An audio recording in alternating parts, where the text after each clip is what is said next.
On this edition of Extreme Whitetails Canada podcast, we speak with Canadian white-tailed deer and big game specialist Bruce RANTA.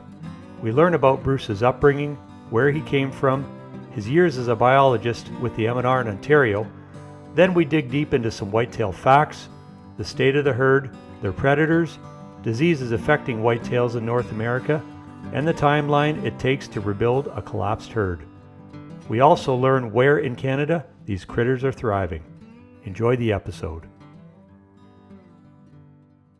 Okay, so welcome to Extreme Whitetails Canada podcast. We are the first and only whitetail specific podcast in Canada, and super excited to have you back. A couple of things about tonight that I just want to mention.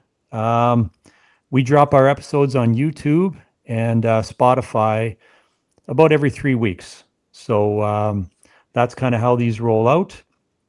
We currently have some extreme swag.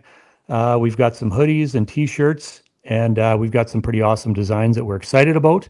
We also have some hats coming down the pipe here, late summer, early fall. And lastly, if you really like what we're doing with these podcasts and our hunting videos, please take the time to like, subscribe, share, and comment.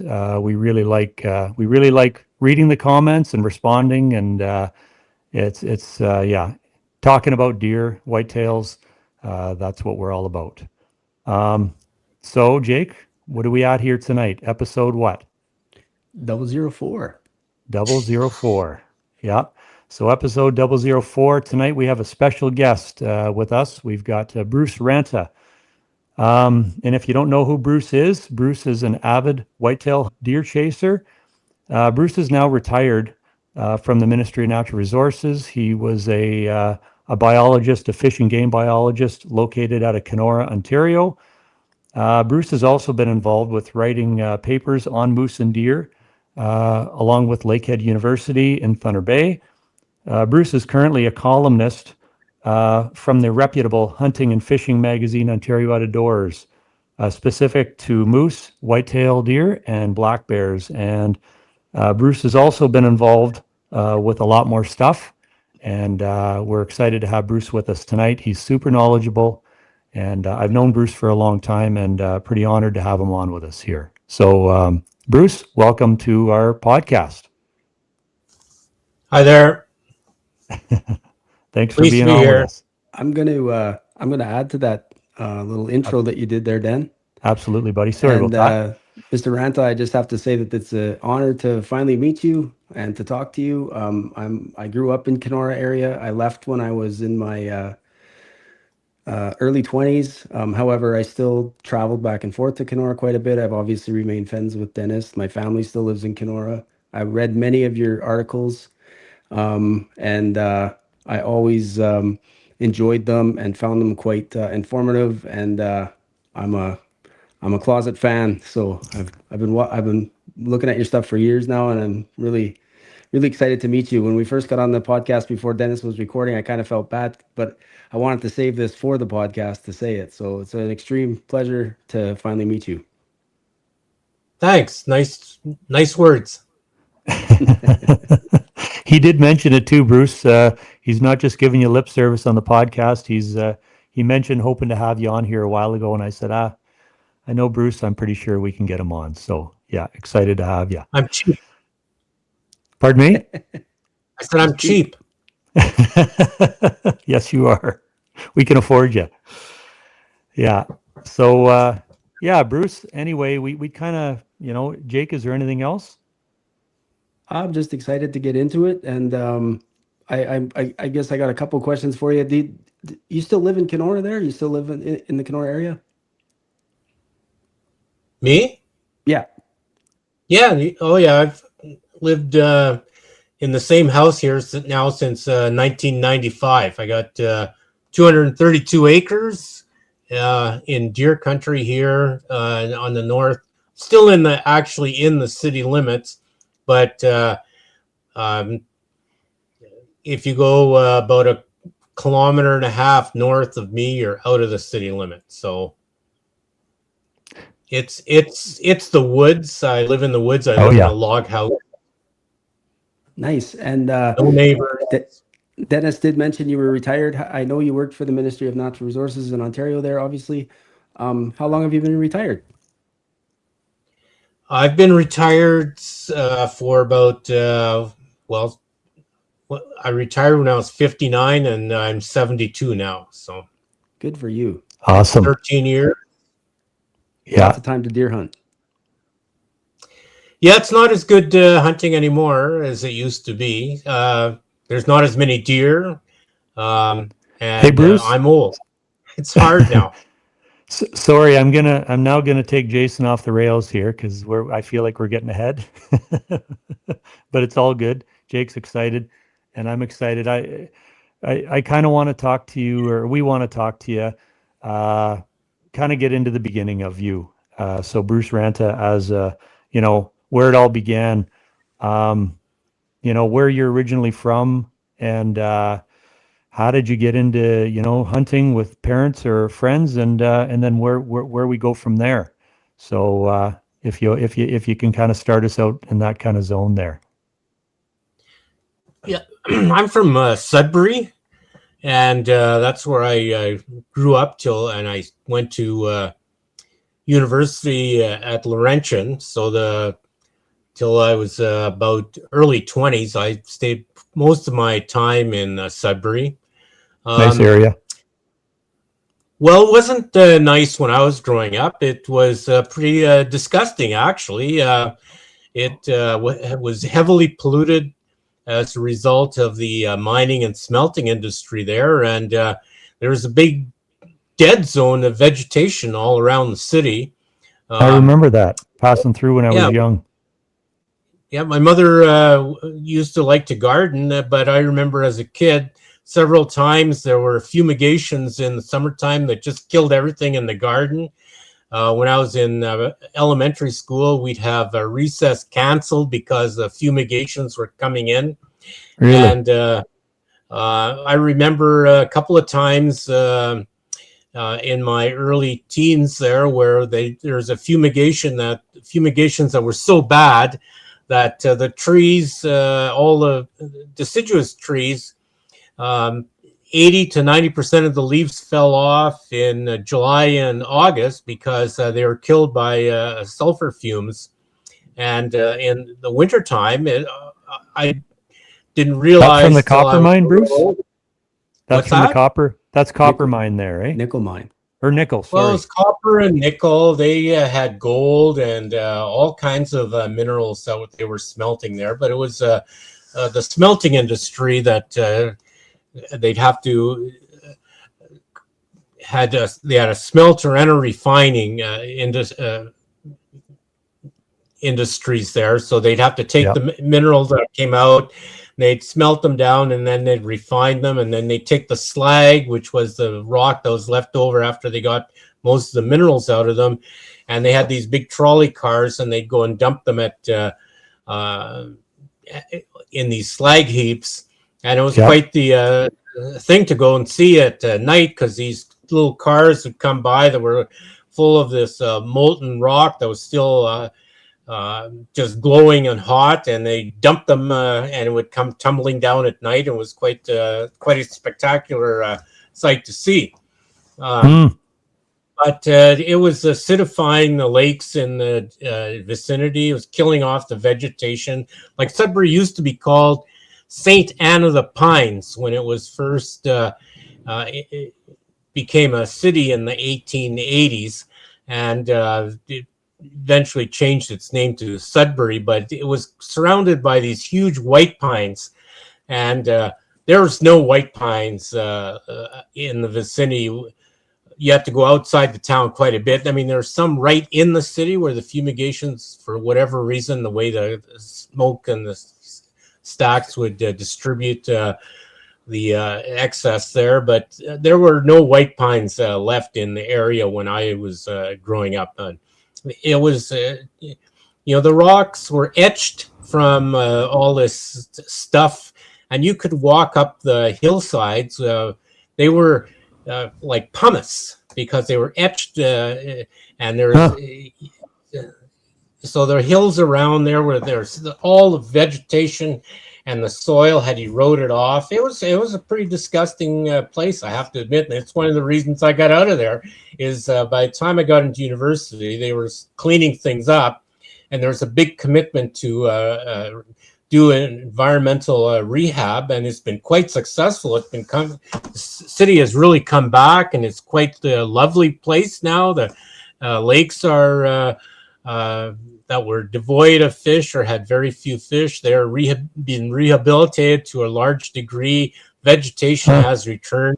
But when I was in my 20s, I said, this is enough of this. I'm not going to wait around for all my life to see it get better. So I wanted to go someplace that was nice and healthy, and I had to get out of there. So how far did you have to get out of the city, Bruce, when you were young? I got out to Kenora.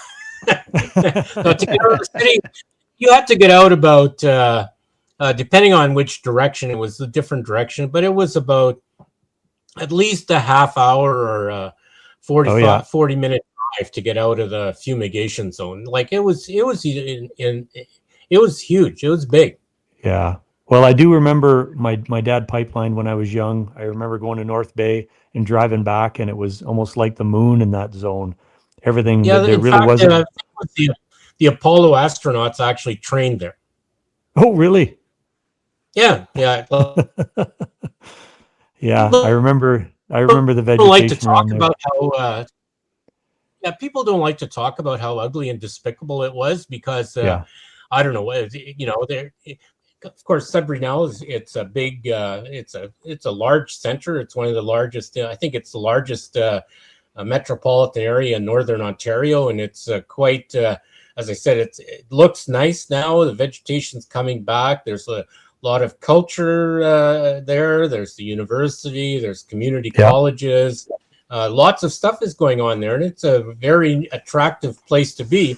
And people don't like dredging up this business that it used to be like in the 60s and the 70s when I was growing up. Like I used to go out and it would snow, and about 2 or 3 days after the snowfall, the snow would turn black. It was just because of all the fallout. Like it really was disgusting. I had to get out of there. I really did. When you were young, when it comes to hunting and stuff, like, did your family hunt? Did you have to leave? Were you guys leaving? My dad was a hunter, and he taught me to hunt. And I started hunting when I was, I think I shot my first snowshoe hare when I was 6 years old. My awesome. first grouse either right around my 7th birthday. And by the time I was actually had my hunting license, I'd already shot many dozens of rough grouse and a few spruce grouse by then. Nothing much bigger. Snowshoe hares, maybe I don't think anything else. I was a little killer of stuff with a slingshot too, which I'm not really proud of, but that's just the way it was. But no, I was my dad. He gave me a slingshot. They wouldn't let me have a pellet gun or a BB gun, but a slingshot was fine. And we used to practice on squirrels and chipmunks and little Tweety birds. As I said, it's not something I'm really proud of, but that was just that was then, and this is now. Yeah. So Young guys, when they get that that interest, they want to go out there and see what they can get. I feel like we can relate a little bit. I think every young fella that enjoys or wants to hunt in Northern Ontario, anywhere that can wander in the bushes, probably shooting stuff they probably shouldn't. But okay, so your dad got you into hunting, and he deer hunted as well. Yeah, he was a deer hunter. Deer hunt. He used to. So, like, I was born in 1953. And I guess the deer hunting when I was just little, it was really good. And I know one year he shot 3 deer, which he was really proud of, and he didn't have a license to shoot 3. He only had a license to shoot 1, but he snuck the other 2 home. Got to feed the family. Feed the family, and it was just different times. That's what it was. But Different time. by the time, so I I have seen pictures of myself when I was, 4, 5, 6, 7 years old, when with him bringing home deer, bucks, but I don't really remember those Okay. physically. I see the pictures, but by the time there were some, by the time I wanted to start hunting, and he'd take me out, is there had some horrendously big snowfall winters in the late 50s, 3 in a row or 3 out of 4, and the deer population pretty much collapsed, and there just were no deer left where he used to hunt. So we'd go out, and so then he'd take me moose hunting because there were no deer left, and for years, if we saw a deer track, it was pretty exciting just to see a deer track. Hmm. Well, kind of like what they do in different parts here and there, eh? The numbers Yeah, seem so to fall. I never saw a deer till like when I was actually deer hunting till I was I don't know, close to 20 years old. Okay. Wow. And There were did you just get no that? deer there. Did you get that No, deer, no, I Bruce? didn't. No? I didn't get a deer till I was actually out of university. So I was in my mid-20s. That was the first deer I shot. I shot a fawn. I was hunting then. I got hired as a guide, which was just beat the bush with at Lake Mimi-Sagmasing with I'm talking so fast here I can't remember his name, but he was Johnny Matthews at Little Pogmasing camp on Lake Mimi-Sagmasing, which is on the south side of Lake Nipissing. Okay. So the first year I was there, on the last day of the season, I wound up as a dogger. I shot a little fawn. So that was the first deer I ever shot. Yeah. I'm sure it was great. It was great. Yeah. I took I had been moose hunting. I shot a couple of moose a couple of years before that, and so I'm dogging along, and we're going a line, and we have a big string of hunters set out that Johnny would set out, and there would be 5 or 6 of us dogging, and we'd go through the bush yelling "Day-o, day-o," and to keep in. We didn't have, of course, no one had walkie-talkies or anything like that back then. We had to keep in touch just with our physical voices. Yeah. And fawn jumped up in front of me, and I shot, and he took off running, and I shot again, and it went down. And of course, being the doggers, we didn't get to keep all the deer. They had to be split up. But they told me after they brought it in that I hadn't missed. I had shot both right through the lungs, both shots, and they were pretty impressed that I got that. So that was my introduction to deer hunting. The next year, I guided there again, and I wound up shooting 2 bucks. So that was good. What was your firearm, Bruce? Back then, it was Remington Model 742 30-06. Nice. Semi-auto. Semi-auto. Yep. Yeah, that's how you got those 2. Yeah, bang bang. Those 2 shots off. I don't have any semi-autos anymore. That left a bad taste in my mouth. It as it got older, it wound up jamming on me often, and I just thought, no, that's not good. So I've all my guns pretty much now are bolt action, or my shotguns are often break action double barrels. I've got a couple of pump action shotguns, and I have a lever action 250 3000 Savage that my dad gave me. I still have kept that, but I've never actually shot anything with that gun. Cool. Yeah, I started out with a semi as well, the Model 7400 Remington 30-06, and exact same thing. Bruce shot a bunch of animals with it over the years, and then it started jamming, and I went to a bolt. Yeah, so that's what I hunt with now, is bolt action. Yeah, rifles. And Jake, you've been a bolt from day one, eh? Jason? I have. Yeah. I did have a lever action for a little while. I had a BLR 7mm Magnum, but that was too much of a cannon for me. Two 7mm Magnums was enough for me. I had to bring it down a little bit. Kick too hard at the time, anyway. Kick too hard. So I have a 300 Magnum now that I use from time to time that I got given to me by my dad. But yeah, those big Magnum guns, if I'm honest, I'm not a huge fan of, just because shooting them is a little bit much. But the Yeah. 30-06 or 308 or that sort of, and I also have a 243 that I like anyway. Yeah. Jake, you got a question there? Well, I was going to ask the same question. I know you mentioned that you went to Laurentian University. I'm just curious what you took. I'm kind of guessing it was biology. Yeah, I went to.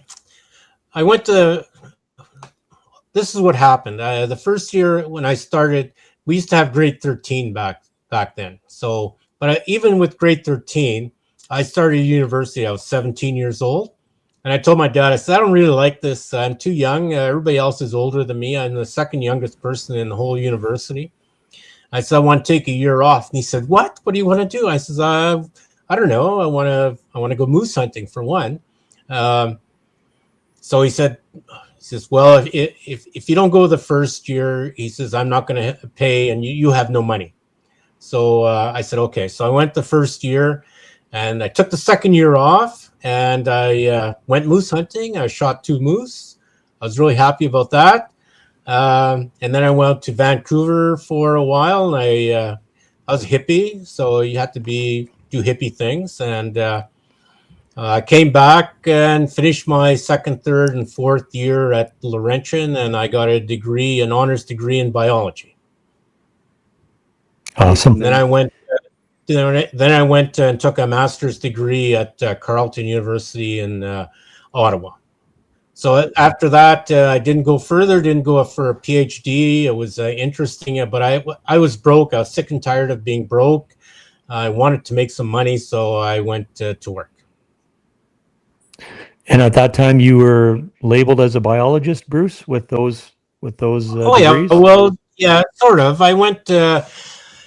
I had a couple of interviews with the Ministry of Natural Resources, and I had an interview. I had to go down and go for what they call a biologist eligibility list at the time, and I thought, this is kind of stupid. I said, I've got 2 degrees in biology. What do I have to go and have an interview for an hour and a half or 2 hours with these people from the Ministry of Natural Resources and to tell them I'm a biologist? So I didn't take it too seriously. I thought this was just kind of a joke at the time, but it was a very serious thing back then. And I made the list, and I wound up a couple of years later getting a job. But yeah, I had to go on this interview to get on the biologist eligibility list. But I was told later that quite a few people with PhDs in biology didn't get on the list because they figured they weren't suitable to be working in the civil service at the time. Back then, the civil service was it's hard to compare to what it is now. I've been retired for 10 or so years, but I saw it change, of course, over my 30 years that I worked there. But at the time, it was a very professional place, and the civil service was taken very seriously. It was all based on meritocracy. Well, I mean, there's always nepotism and cronyism going on everywhere. Yeah. And I saw it then, but it was much more of a professional civil service, highly regarded in all of Canada and all of North America, as a matter of fact, at the time, compared to what civil service is these days. Like back when I worked, the first few years first many years at the Ministry of Natural Resources, when you were in Northern Ontario and you said you worked for the ministry, everybody knew you were with Natural Resources because Natural Resources was the ministry, That was the ministry that everybody in the north who fished and hunt, that's the ministry that they were familiar with, and none of the other ministries registered with people like MNR did. And you drove highly regarded green trucks. Yeah, we had green trucks. It was an interesting experience there. 30 years. I bet the building over in Lakeside was always an impressive building to me. I don't know why. It looked like big and organized, and you'd So, go there so, for your license and all that kind of stuff. So so Bruce, did you start in Kenora? Is that where you, or where did you start No, with I had a summer job 1 year in Timmins with the conservation, I guess the Conservation Authority, which was a offshoot of the MNR or MNR back then. And then Okay. I had a couple of, then I had a contract job in Sudbury, doing some elk work. And then I had a contract in Bracebridge for 9 months, working on deer and deer yards back then. And Oh, then wow.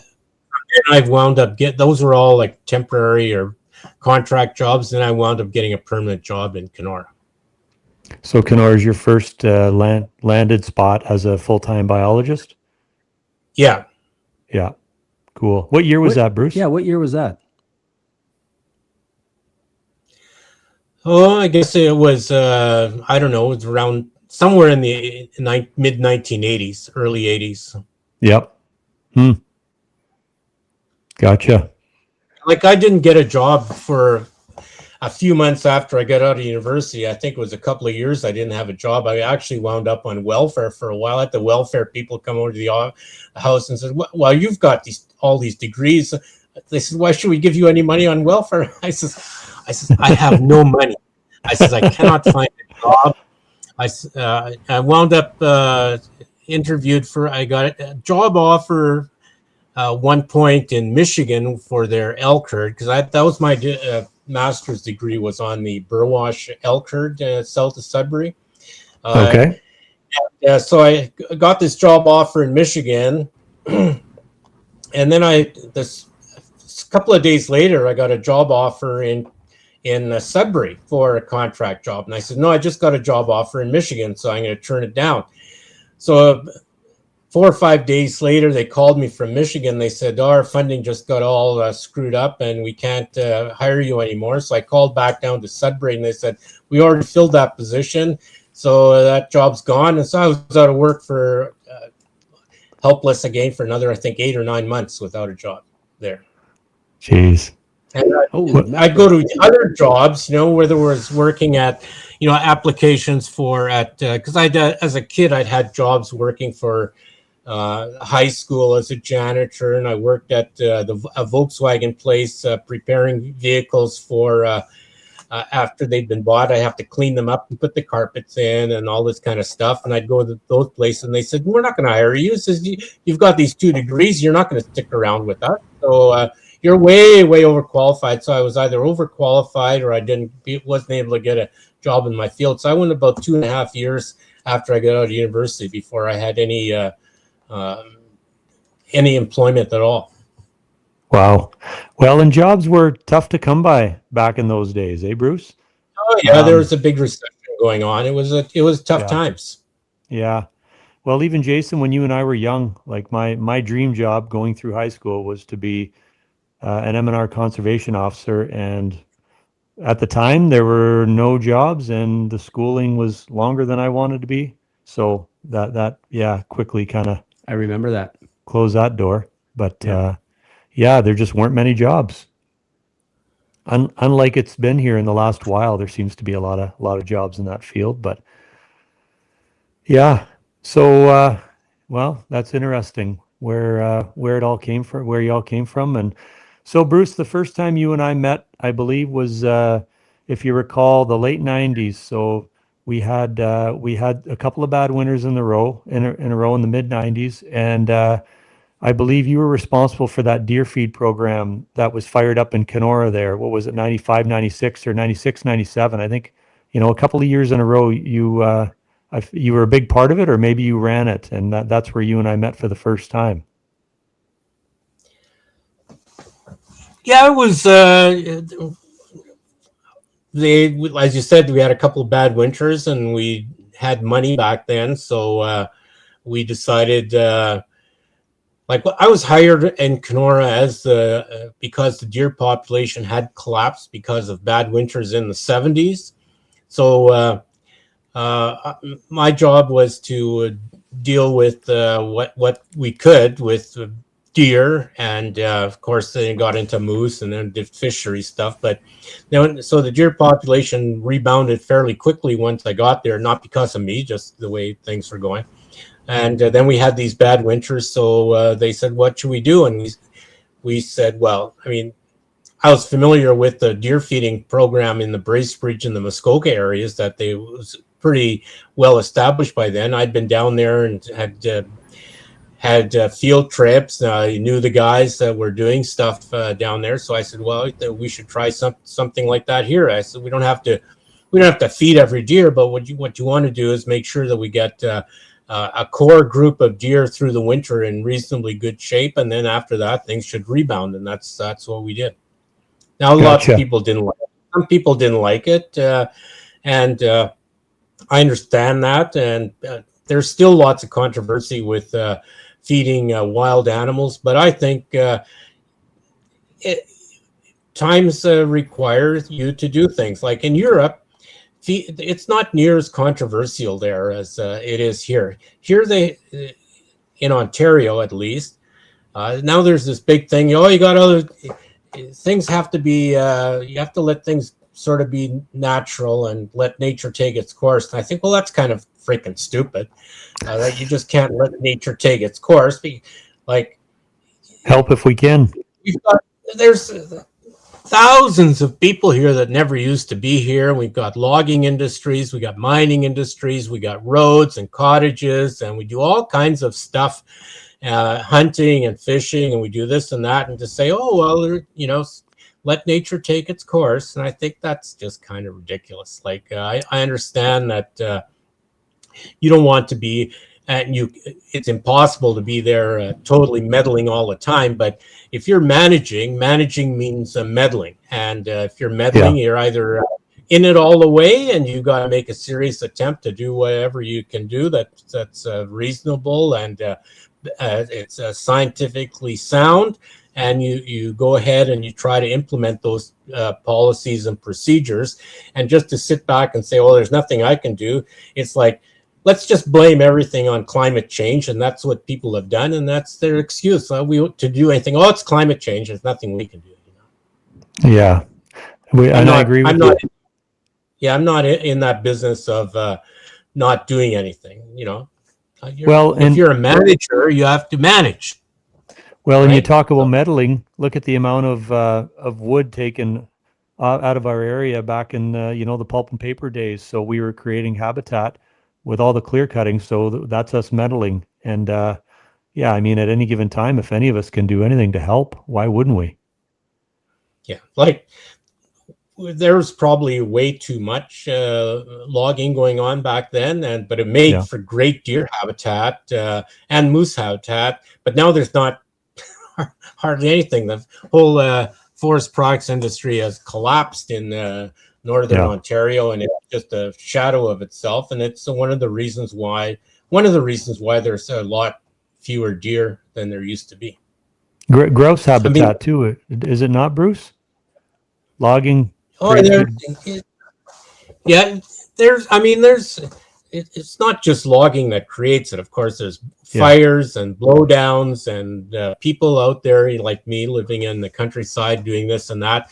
All of that contributes to changes in habitat. But animals like whitetail deer and moose and rough grouse, they're animals that like early successional forests that have been disturbed recently. So that disturbance is what helps those animals. Now, animals that don't like disturbance don't do well when there's disturbance. So caribou don't do well in a disturbed environment.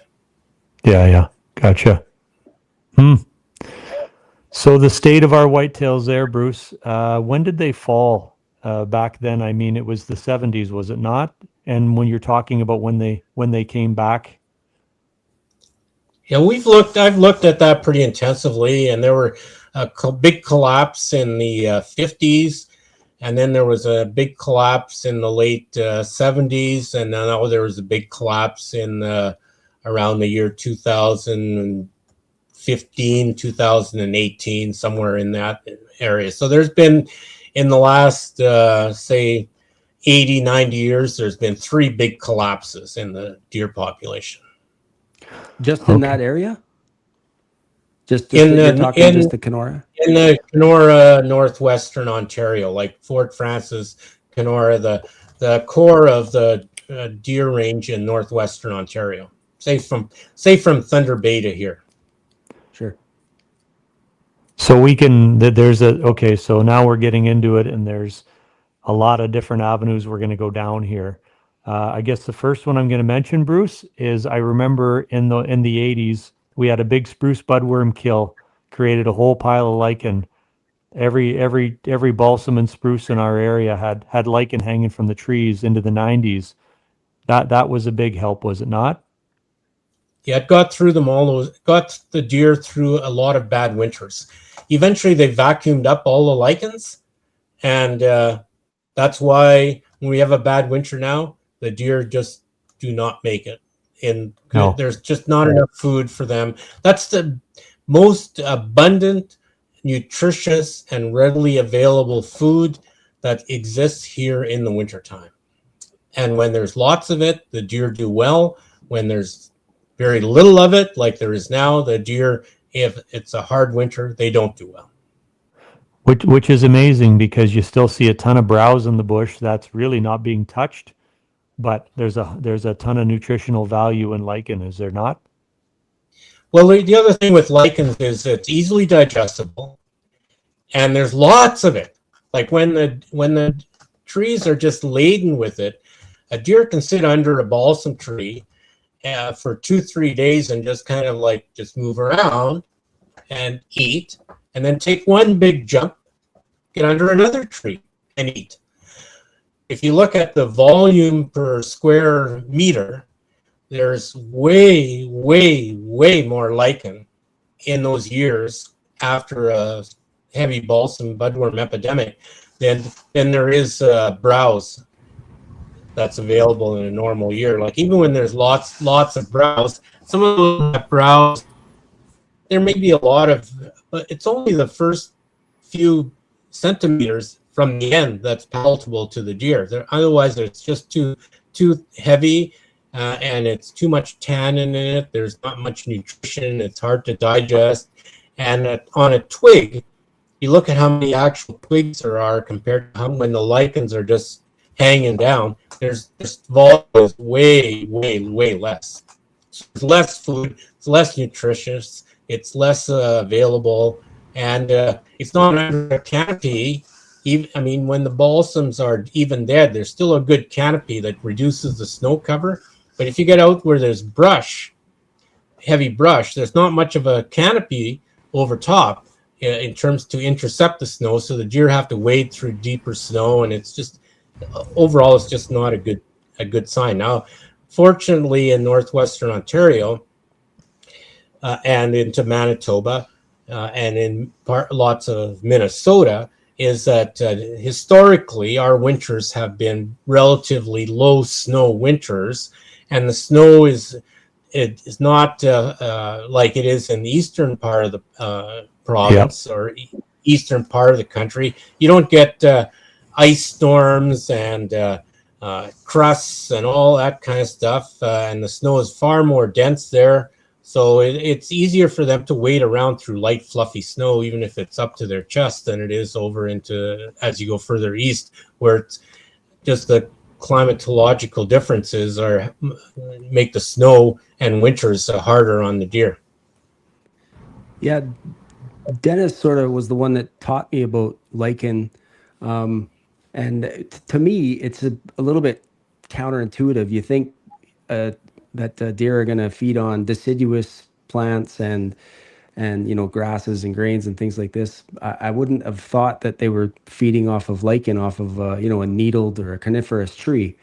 But so I just remember thinking to myself, man, I can't believe that. But I don't know why I have that. I don't think, in my opinion, I don't think there's a lot of hunters or a lot of whitetail hunters that I know that actually seem to know that. I guess maybe if you're in northwestern Ontario and you've written about it, and all the guys that are there, obviously read your articles, they would know. But I just feel like it's a little bit counterintuitive what you would think. We were out this spring setting up for this fall, and you know, Dennis was showing me some spots, or I was showing him spots, and we got into some areas where the lichen was just phenomenal, eh, Dennis? And it was Well, Bruce, you should have seen this. There, we got into an area, well, some areas where there was a really good deer population out in Alberta, and we were scouting in April, but they still had a decent amount of snow, and there was a lot of sign. And then all of a sudden, you just look around and there was lichen hanging everywhere in the trees, lots. yeah. It was like our glory days, and then that's when I mentioned it to Jason. I said, "That's why they're here. Look at this; it's everywhere." And it was awesome. And I know you've told me that before, but this was just like a really good example of, and like you just said, the deer activity in there was just outstanding. You know, it's exciting, obviously, when we're getting ready for hunting season this fall, when we're out there scouting and doing our work, doing our research. You know, encouraging to see all that, knowing now what. And I saw Bruce. I'm friends with Jeff Gustafson on Facebook. And I saw the interaction between yourself and him about the lichen. This is going back a few months. I don't even know if you remember or not, and I just remember seeing that you had wrote saying that the deer population in Kenora will come back once there's lots of amounts of lichen there. Bring on the budworm.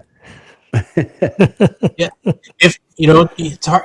The thing is, you don't know if maybe we won't have another big budworm epidemic, because for one, the forest keeps changing, and when you log it, it changes. And there's large areas where they've planted to spruce. There was no, spruce doesn't have the lichen because they don't get killed off by budworm like balsam trees. But there's still lots of areas that are heavy to balsam. And if it does come in and have a big epidemic, I'm sure that will help. But you never know. You can look at the past for clues, but the future may be different.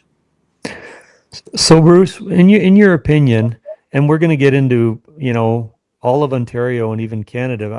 We know you're well connected, but right now the state of our herd here in northwestern Ontario has been struggling for quite a few years now. Like you said, 2017, 2018 range. What was the root cause of that, do you believe? Like our winters we had a really bad one, and I think it was 2020, 2021. But beyond that, there's several ingredients. What do you think? Well, winters have not been easy. Like in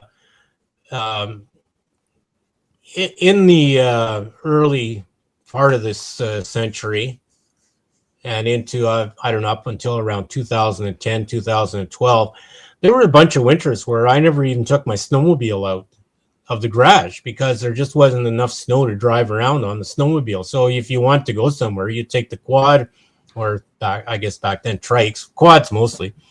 But that has not been the case now. We've had deep snow winters, and don't have to be real deep, but anything once you're over a foot of snow, that starts giving the deer trouble. Okay. So the winters have been moderately severe to severe for many, many years now. When we had lots of deer, we had lots of wolves, and the wolves, there's a lag effect when the deer population starts to decline.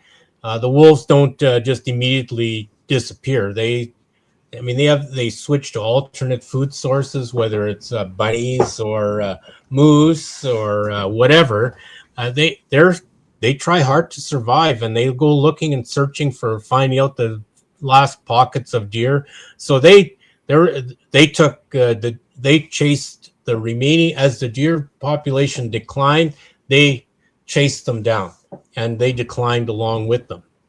It took a long time for that wolf population to collapse. There's still wolves around, so that was a factor as well. So and of course we kept as hunters we kept shooting them, and there's lots of doe tags available, and we have no limits on the number of hunters, and that everybody was chasing the same deer. We have an open sort of policy with respect to non-resident hunters. We had some years there just in the last, when the deer population was at its peak and just collapsing, starting to collapse, we had more non-resident deer hunters in the Kenora district than they allowed in the entire province of Saskatchewan or Manitoba.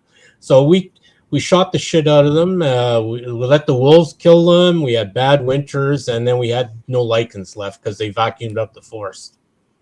Now, Bruce, you as a biologist, doesn't, and I know the answer to this, I think, but I know I remember talking to you over the years periodically here and there about that kind of stuff and the amount of non-resident hunters and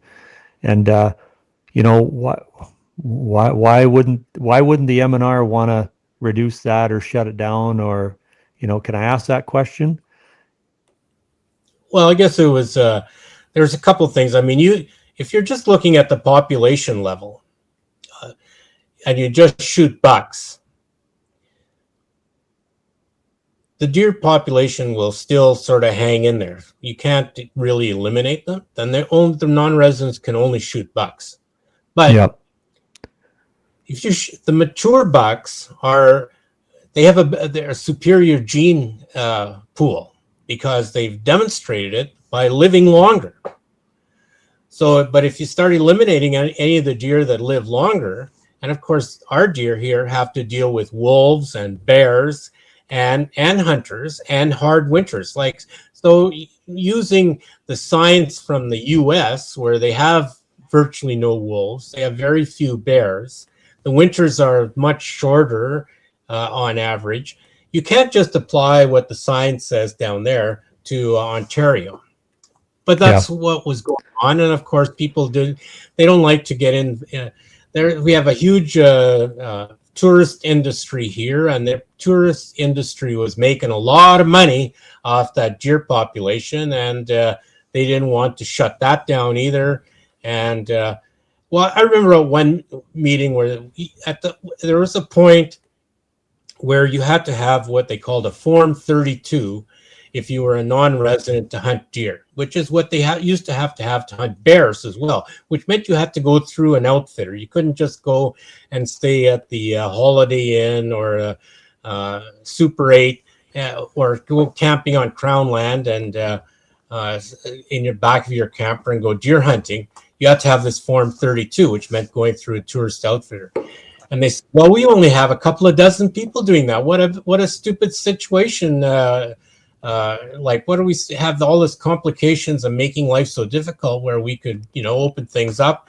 And I said, well, yeah, I don't mind opening it up because I was at these meetings. I said, I'm plugged into Deer World here. I said, I've been writing for Deer and Deer Hunter magazine. I've been going around to these and this and that. And I said, the deer hunter numbers here from the U.S. is set to explode. I says everything's set up. They're just going to come in here by the thousands. And everybody said, well, you don't know what you're talking about, because they're all bureaucrats and half of them don't hunt. Yeah. And I said, well, I know what I'm talking about. They said, no, you're just being a crazy guy. And they got rid of that Form 32, and the thousands of hunters came in. And everybody panicked. They didn't know what to do.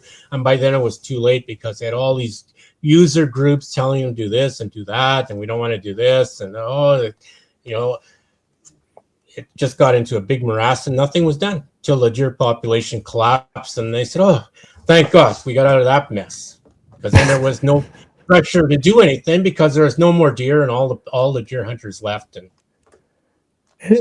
so we have the same situation that we had back then. So if the deer population ever climbs again, and with the internet these days, like, as soon as a bunch of deer show up, people say, look at this, look at all my photos. I got all these deer on the deer cam. Look at this. Come on.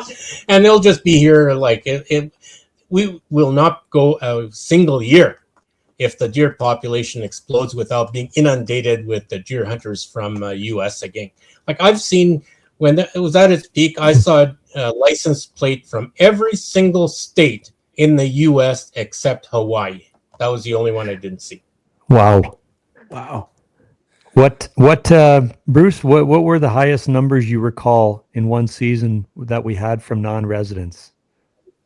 It was right in the Kenora district. It was close to 4,000. Oh, yeah. Wow.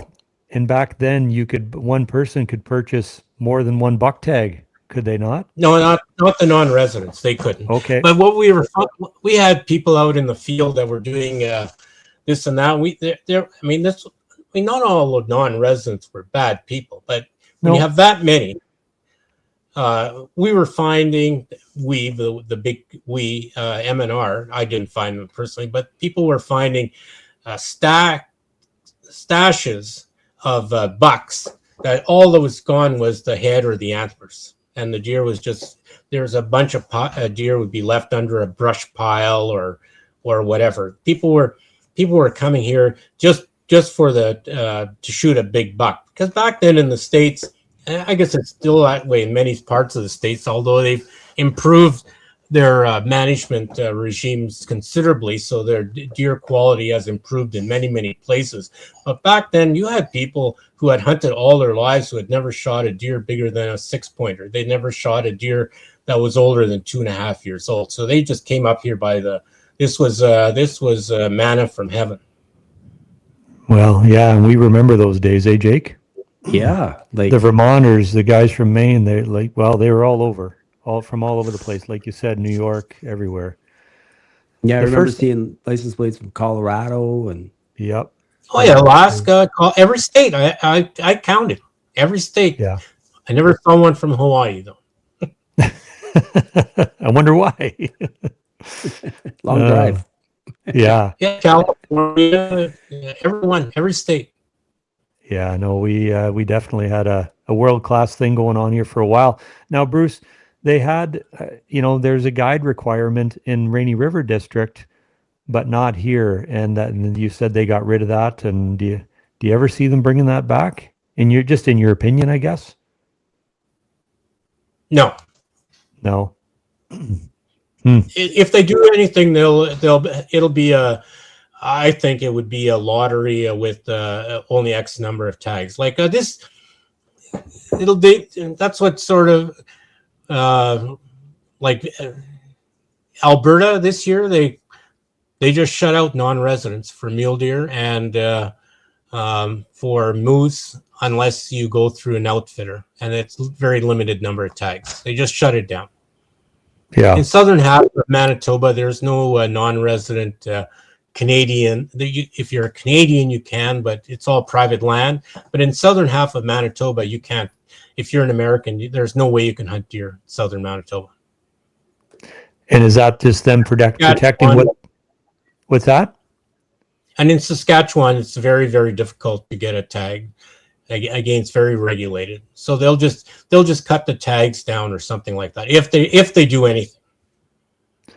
Well, and I'm all for, seeing these provinces, like, yeah, we sat here and we watched these guys come in and steal our genetics. And I don't want to put it like that. These guys are good deer hunters that came here to enjoy the resource, and it was set up how it was set up.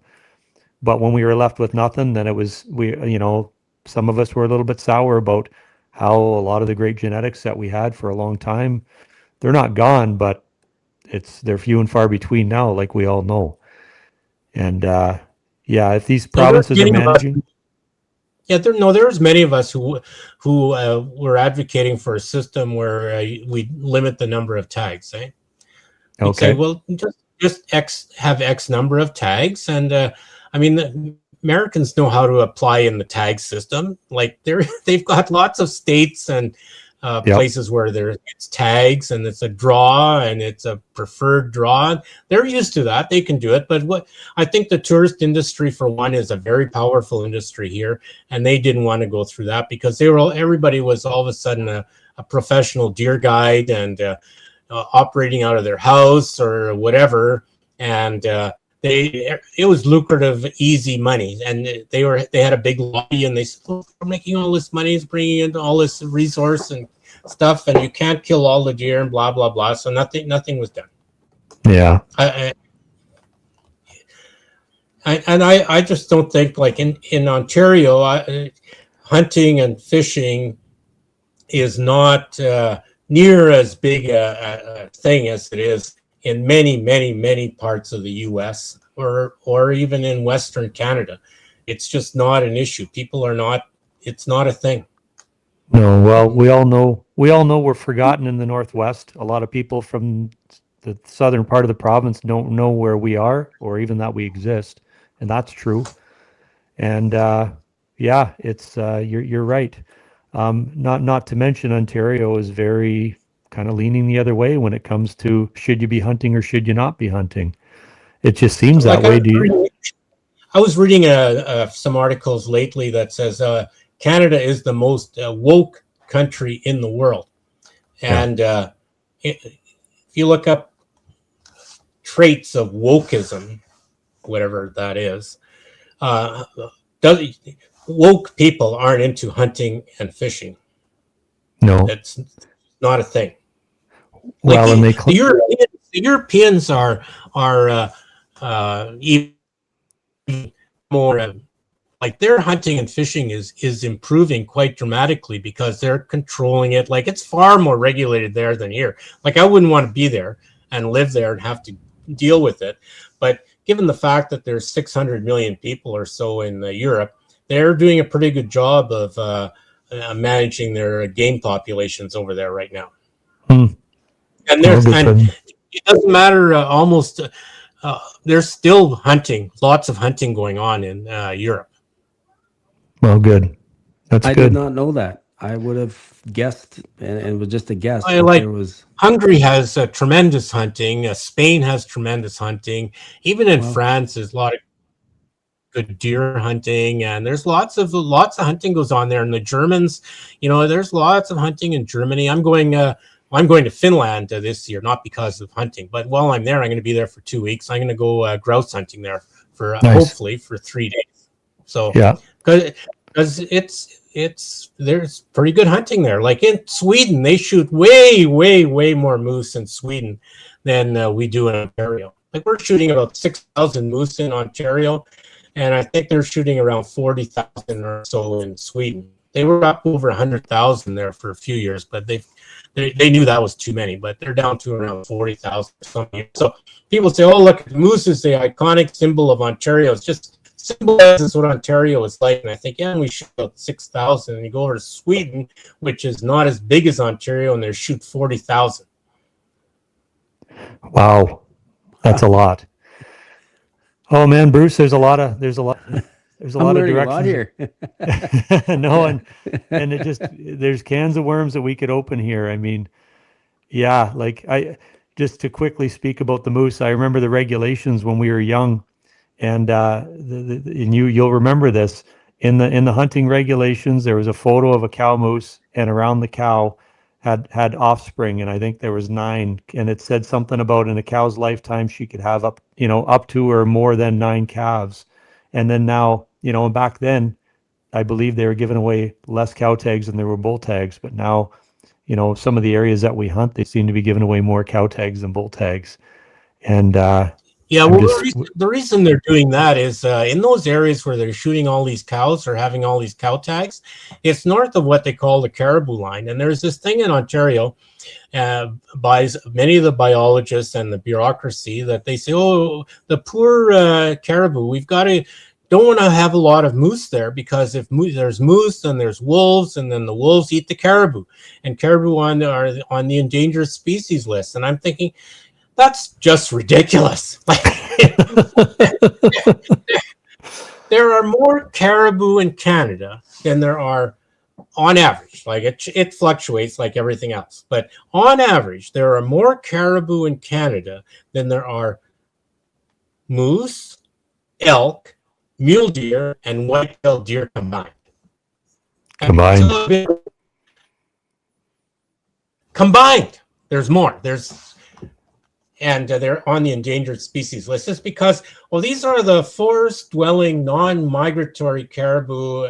Yeah. And I think, no. You put 2 caribou, I don't care where they come from Newfoundland, they can come from Norway, they can come from Alaska. You put a male and a female caribou together, they'll produce little caribou, and they're viable. They're caribou. So all this thing about all these different species of caribou, no. There's only one species of caribou. You can have a bunch of what they call maybe subspecies or ecotypes or this and that, but there is only one species of caribou. caribou, reindeer, they're all just one species. Like I said, doesn't matter, you put a male and a female from wherever, you put them together and they'll produce little caribou. Well, and you talk about that, and that's a really that's a really interesting thing, because they talk about how the barren caribou have bigger antlers than the woodland caribou. But I was working up in Weagamau Lake, and there are some antlers nailed on the sides of sheds up there that are big caribou antlers. Oh So yeah, it's whitetails. yeah, So you go down to Keys, Florida, and they have little wee whitetails down there with little yeah, wee antlers. But yeah. if you bring one of those Keys deer up here with Northern Ontario deer, they'll produce little deer, and they'll have sort of medium-sized antlers. And after a while, things will change, and they'll have bigger or smaller antlers. But they're all white. Like with whitetail deer, there's a couple of dozen different subspecies, but no one worries about that because they're forest rats, they're deer. There's lots of them. Don't worry about it. But like we have one of the reasons our deer in northwestern Ontario here are so big is that it's a little bit of a shift in terms of subspecies. We have different subspecies here than they do in the eastern part of the province.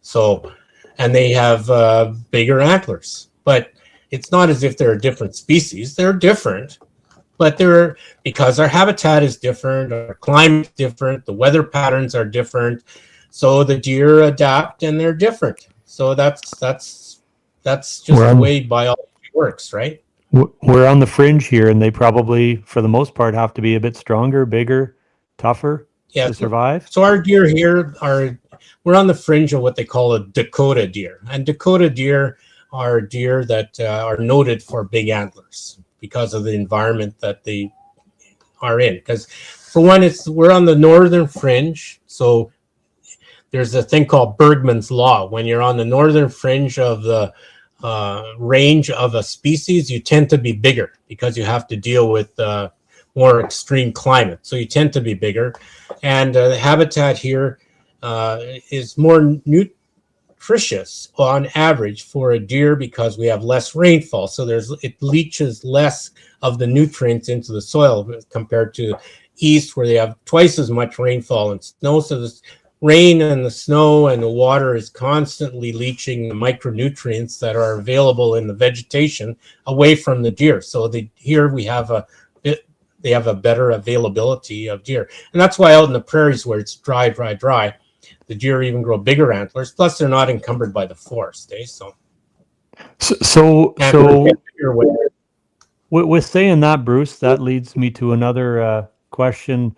You know, that reading stuff and listening to different things, people talk about those heavy rain years where the vegetation is lush versus a dry year where the vegetation is, I guess if you could think of it in a simple way, the plant or the tree is working harder to suck the nutrients out of the ground and maybe holding on to them better. So therefore, when the animals eat the leaves or eat the browse, is there just more good stuff in that? Because I've heard some people say, well, no, a year where there's a lot of rain and the foliage is lush, the animals will grow better antlers. What's your thoughts and comments on that?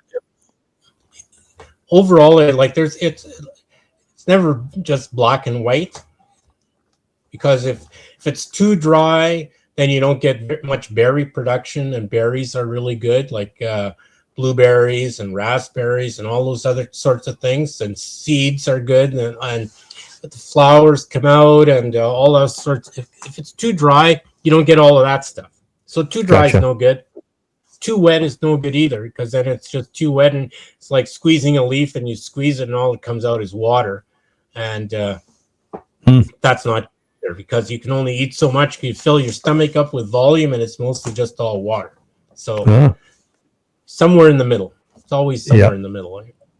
Gotcha. But overall, 10 to dry is a little better than 10 to wet. Okay. Jake? I'm getting schooled here tonight. This is a lot of great information. I'm a fan. But there's lots of good people out there who know lots more than me. So Yeah. there's just there's a lot of really good, interesting scientists and biologists out there, and you have to talk to lots of different people to get a handle on things. Even when you think you have a handle on things, you don't really. There's still lots to learn. So I'm learning every day still. Yeah. And That's the right attitude. I'm gonna get it. I'm gonna ask the question, and let's just get into it with CWD. What's your thoughts on CWD? Is it some circles you see that it's just a very serious disease and it's going to wipe out the population, and then you see, fellas like Ted Nugent that are not buying into that theory. So I just wonder I've read stuff online, obviously, and I've watched information videos. I don't feel like I have a very good grasp of the disease and what the effects are in the different areas. Is it more concentrated in the prairies? Is it something that we should worry about? Is it more concentrated in the U.S.? Does it get wiped out by cold weather? All that kind of stuff. What's your thoughts on that, Bruce? Well, I'm glad it's not here yet. It seems to affect mule deer most. It has some places it has had impact on whitetail deer. It seems to have on whitetail deer impact at the population level in some areas. Some areas not. I just read today where there's actually been in, I think it was, I don't know, it's Colorado or somewhere, where it's actually the incidents have actually gone down, which was surprising to me. But mostly it's still spreading and getting worse. As I said, mule deer seem to be the most affected. I've hunted mule deer for years in Alberta, and we saw the incidents of CWD explode in Saskatchewan from the escape from deer farms there. And as it moved into Alberta, of course, the government there did what people like Ted Nugent and there's some other people online I read about. They said this was, and it's a pretty common practice, is government agencies come in and they shoot as many deer as they possibly can to reduce the population, hoping to stop the spread. And they did that where we hunted mule deer and the population went way down. And then it's gone way down, and they've stopped doing that because people got really upset about all that shooting from helicopters and everything, just killing all these deer. But where we used to go north of Medicine Hat, there are very few mule deer left there. Very few. Well, and Bruce, they talk about killing the deer off, and then they talk about the prions still remaining in the soil, and they stay there. The prions, where they first found chronic wasting disease, I can't remember. I think it was in Colorado. Was a U.S. state. Was in an enclosure. They took out all the deer. They disinfected it. I don't know what that means. But they kept the deer out for over 10 years. They put deer back in. Within 6 months, they all had CWD again. So it seems to persist for years and years in the soil. It can get moved around by vegetation. So there's pretty hard to stop it from spreading. It gets onto your car tires and moves around and this and that. I know I was in northern Saskatchewan last year waterfowl hunting, and they said CWD came through the last few years, and they said our deer population has just collapsed. We were there for 3 days. I never saw a deer. This is in the bigger area where noted for both mule deer and whitetails. I never saw a deer, and they said there's deer around, but they said there's not very many. And Saskatchewan, their deer numbers have gone way down too. Now, the one thing with CWD is that there are some animals that have a natural immunity to it. So I think at the end of the day, it's going to take maybe another, I don't know how many decades, but eventually the incidence of CWD will decline as the population gets replaced by deer with a natural immunity to it. I mean, that's the way things usually work with biological organisms.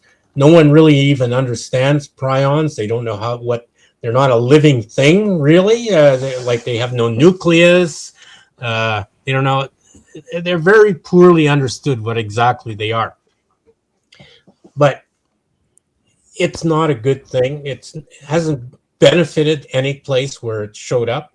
So they have been some successes in terms of when a couple of animals show up and the agencies go in and they do a localized cull, and it's New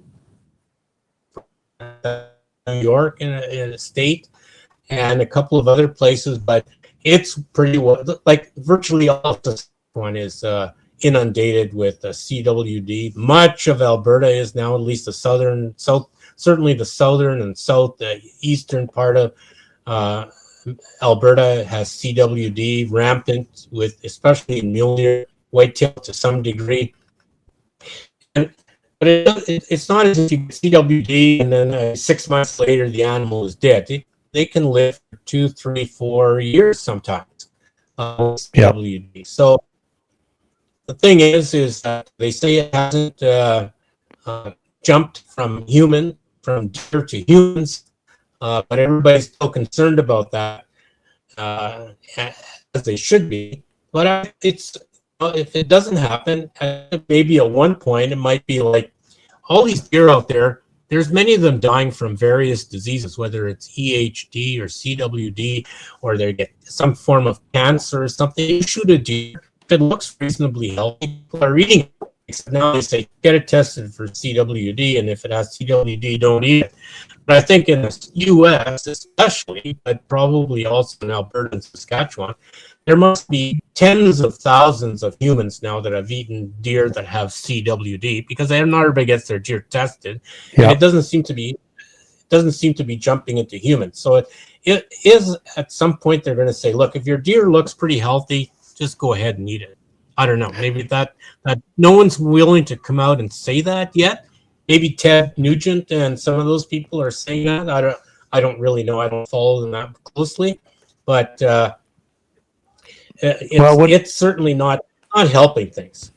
Well, in the bit of reading that I've done for myself, Bruce, it seems like we've been studying them for CWD for about a little over 60 years. And that was the concern. Is it gonna, the concern about, humans ingesting, and could it jump over to humans? And in 60 years, it hasn't. So there's people, and that's where the people in the world who are speaking up about the focus on CWD, where there isn't much focus on EHD.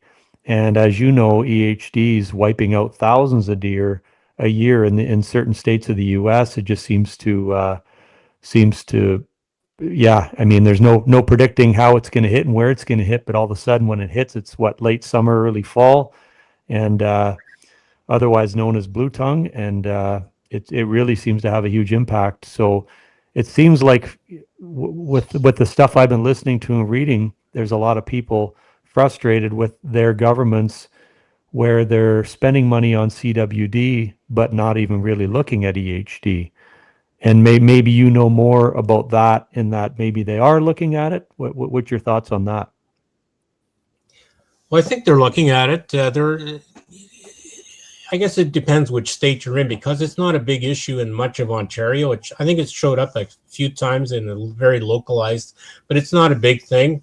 Comes and goes. Some years it's not here at all. So here we don't spend a lot of time looking at it. I don't think it's a big issue in most of states like Minnesota or Michigan and Wisconsin, the big deer states. But some of the more southern western states, it is a big issue. But I think they've just come to the conclusion there with EHD is that, yeah, it's a bad thing, and it comes and goes, and when it comes, it's not good, but it goes away eventually, and it's habitat and weather orientated issues, and largely, I don't think they have a lot of control over it. So, but again, I don't think it has a human health connection. So, again, it's not too big a deal.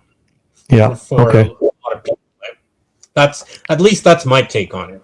Yeah, one thing you mentioned earlier there, Bruce, was with the CWD, and I know I've read or again listened to videos or podcasts about EHD.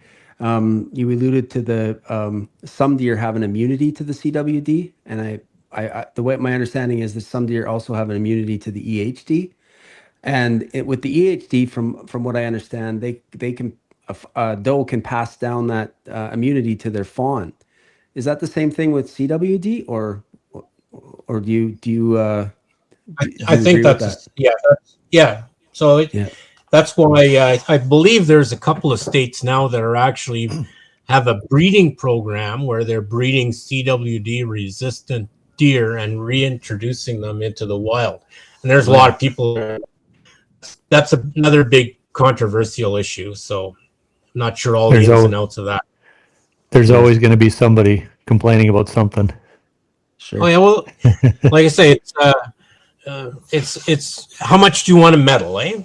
Yeah. Yeah. And some people want to meddle a lot, and some people don't like hardly any meddling. So Bruce, sorry, Jake, do you have anything else to add to that? I was just gonna say, when are we gonna get into the lighter stuff? I want to know. I want to know about Bruce's hunting stories. At least a couple, or one or two of them, anyway. We'll get into them. We'll get into them. I still got more I want to get out of them though. Okay. Hey Bruce, so the state of our deer herd across Ontario, what to your knowledge, where are we at? We know where we are in first let's start here. When do you see it rebounding? What's your prediction, I guess? It Winter won't be dependent? real soon. It's dependent on the winter. I mean, if you have one bad winter, it's going to set it back again. And Yeah. I think it's sort of like right now, I see the moose population coming back. Yeah. If the moose population's coming back, maybe the deer population will come back. But it's not looking real good right now. It doesn't come back real quick. I remember reading years and years ago, there was a I think it was in Maine or something where the Americans they collect a lot of good data. Eh? Their population collapsed, and it took 17 years for it to rebound. So Okay. it just tells me it can take a long time. Wow. But if conditions are good, they can rebound pretty quickly. But right now, I don't think the habitat is real good. We're not cutting very much anymore, so that's not a real good thing. But I mean, in and around, say, like Kenora, there's a fairly big area here with houses and cottages, and people are cutting firewood, and there's a little bit of logging going on because of the poplar mill here, Weyerhaeuser. So they're cutting poplar and this and that. In Fort Francis area, you have that big agricultural area. If you have some mild winters, it'll come back there. Same as around Dryden. There's a big area there around Dryden. So it's not as if the deer are going to go away, but given the state of the forest products industry, and we're not in a lichen boom years, because there's no spruce worm epidemic going on, so we're not on the cusp of an explosion of deer numbers. Put it that way. Yeah, they're slowly trying to claw their way back, and our wolf numbers seem to be manageable now, so that should help, eh? It should help, but there's still quite a few wolves around. Like where I live, I'm right in the middle between where the Dolls has a dump and we have the landfill at Kenora. And despite their how they're supposed to manage those dumps with filling them in at every day is supposed to be covered up, they don't do that. So the wolves are eking out livings between those two dumps. And there's other little dumps up at Wabaseemong, and I'm sure there is up at Grassy as well. So the wolves are those are little places where they can go and scrounge around. Gotcha.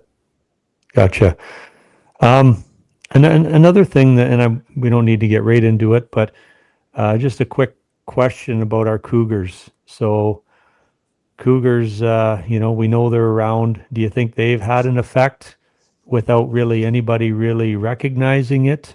Or are the numbers so low that they're not really an issue. Yeah, I don't think they're an issue. I think there's way more deer just killed on the highways than there are by cougars. There's a few cougars. The cougars come in. My wife collected a sample that was the first confirmed sample that said that, yes, that was cougar in northwestern Ontario about 20-some years ago, 25 years ago.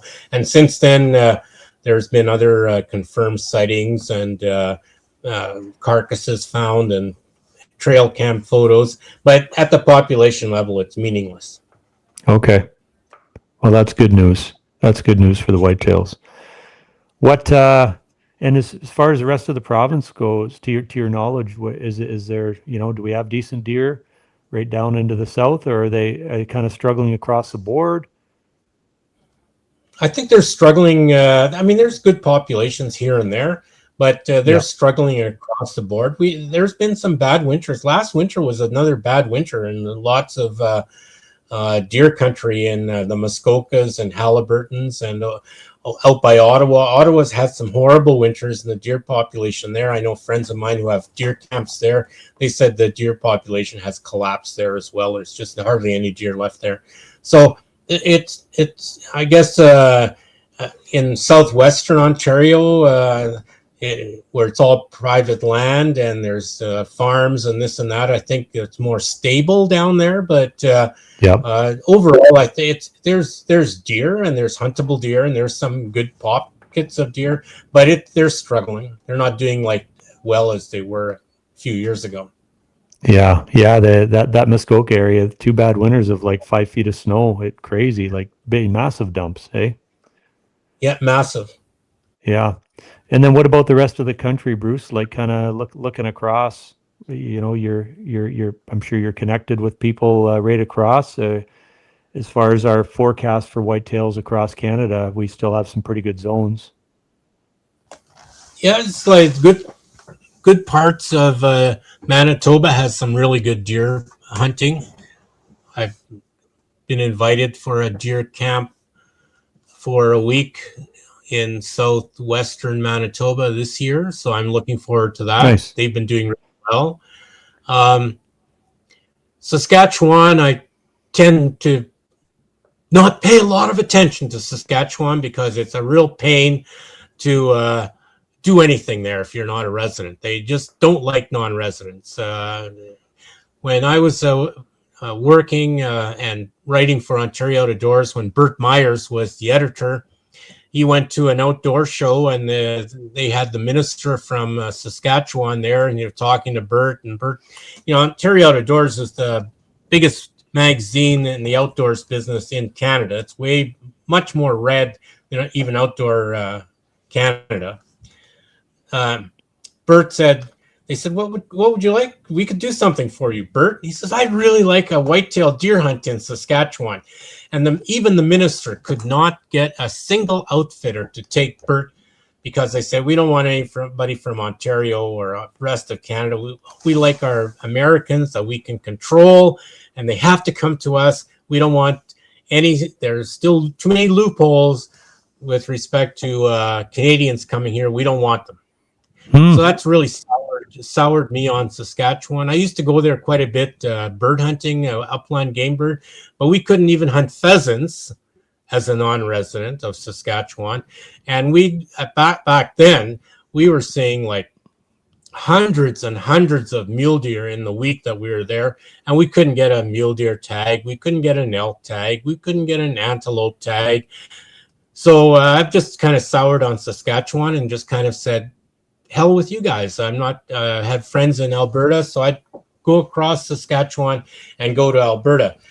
And we had some great years hunting mule deer and whitetail deer there till CWD came in and wiped out the mule deer population. And as you get old, it's harder and harder to find new spots and get all organized and get into a new place again, and especially get away from where the chronic wasting disease isn't a big issue, and you don't want to necessarily pay top dollar. And I'm thinking, I only got so much time. I like hunting with my dogs for grouse. It's not getting any easier, put it that way. At least not for me.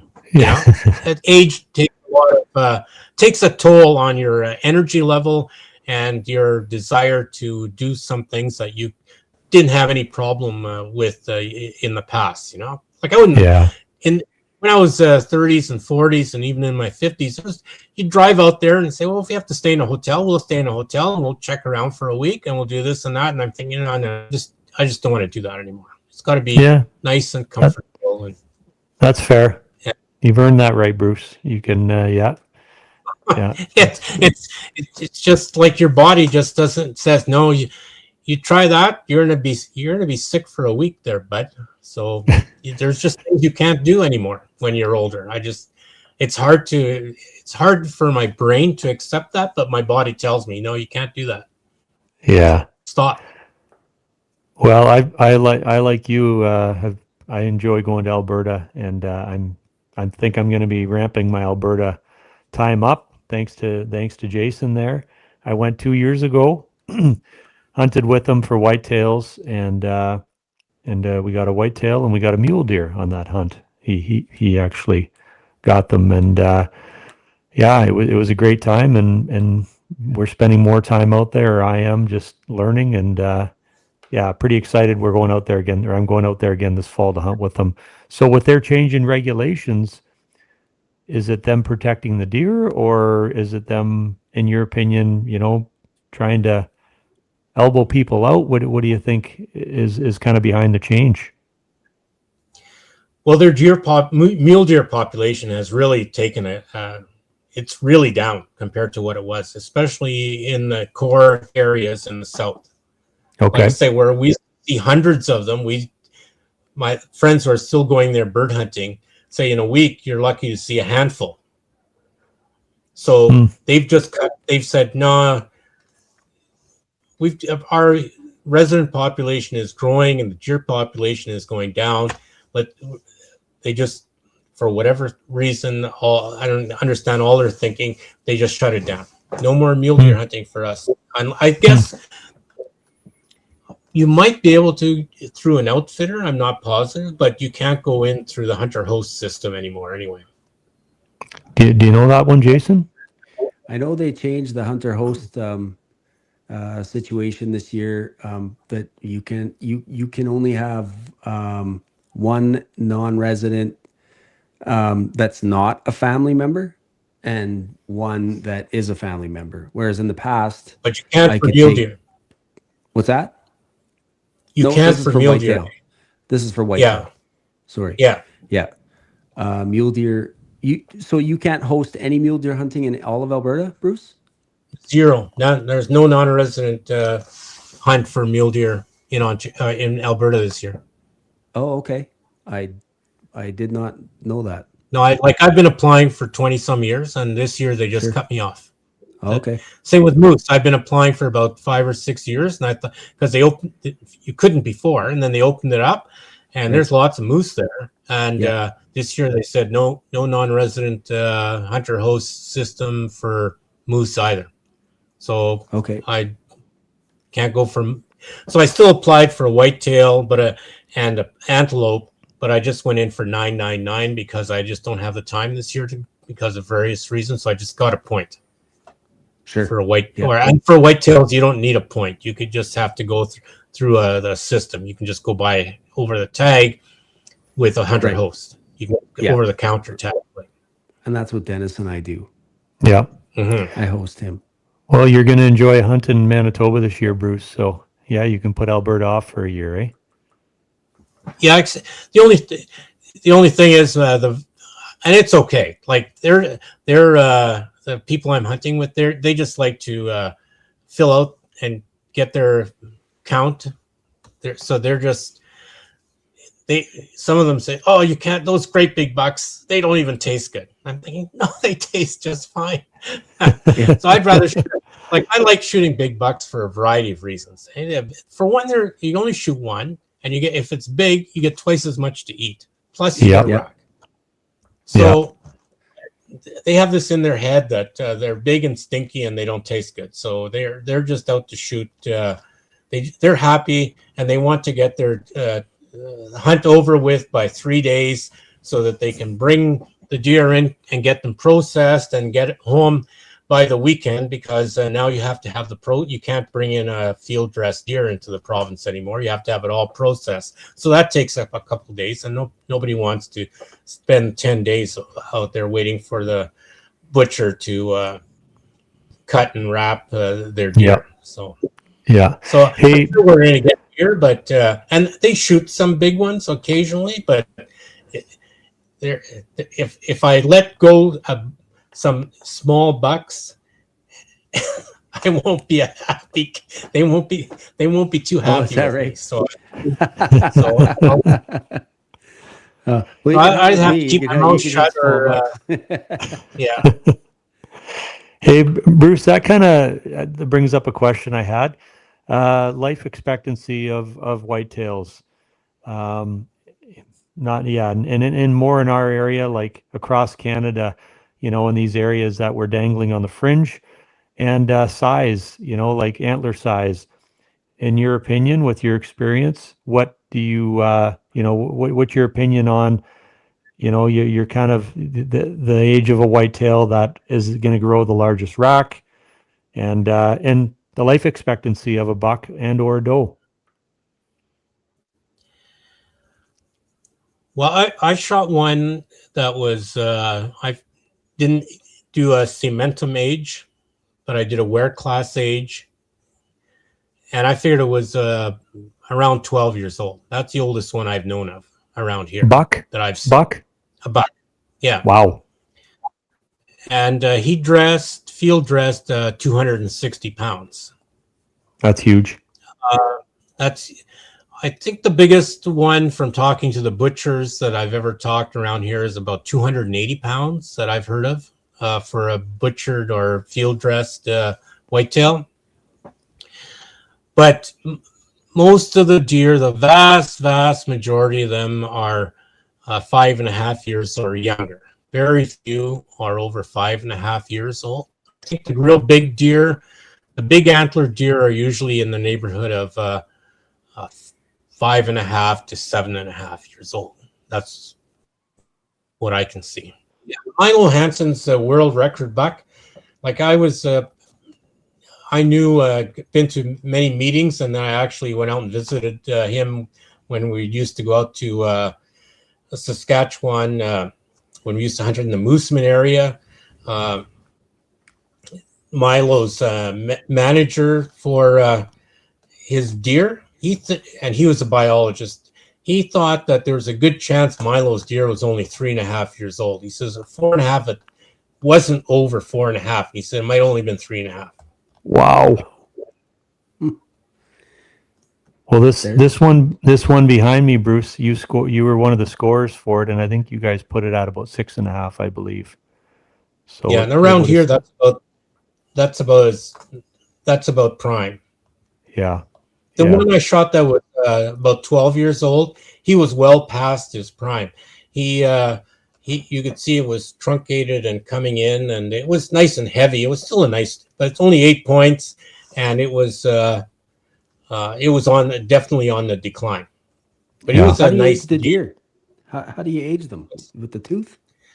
Well, yeah, with the tooth, with wear class. But to get a really accurate age, you can do a section of the deer, and you can age the cementum layers in them, and it's sort of like a tree. When you cut a tree and it's got layers, each layer puts a layer of dentine and enamel down, and you can age it accurately that way. Is that a special instrument for that, or is it? Yeah, there's special.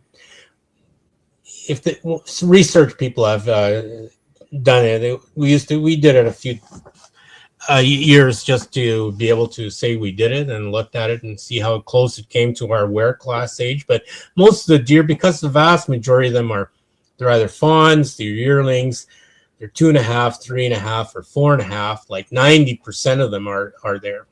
So, and if they're older than that, from a biologist management perspective, actually once they're 3.5 years and older, or even 2.5 years older, they're mature, and it's just kind of a semantic thing. You just have to know relatively how many of them are there compared to the yearlings and the fawns. So it's not all the extra expense of getting an accurate age isn't really that valuable if you're managing deer. Sure. It's only if you're doing specific research that people want to know the specific age of them.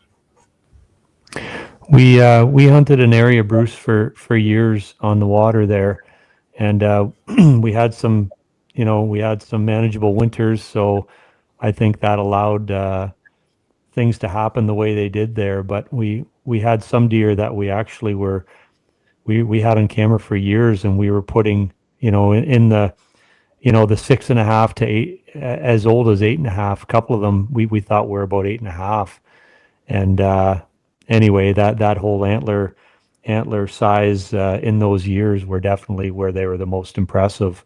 But it just happened with circumstance, and it was a zone where we had good numbers, and we stuck with it. And it was a difficult area to get to, but we stuck with it. And yeah, we had some pretty good stuff going on there for a while, and it was just very interesting to observe and be able to kind of see these animals. Oh, he made it again. He's back again another year, and body wise too. Yeah, with year 280 there, we had some animals in that range. And I mean, it's interesting to think of. I was reading an article from North American Whitetail, I think dated in 2023, where they were talking about some of the largest whitetails that were ever recorded.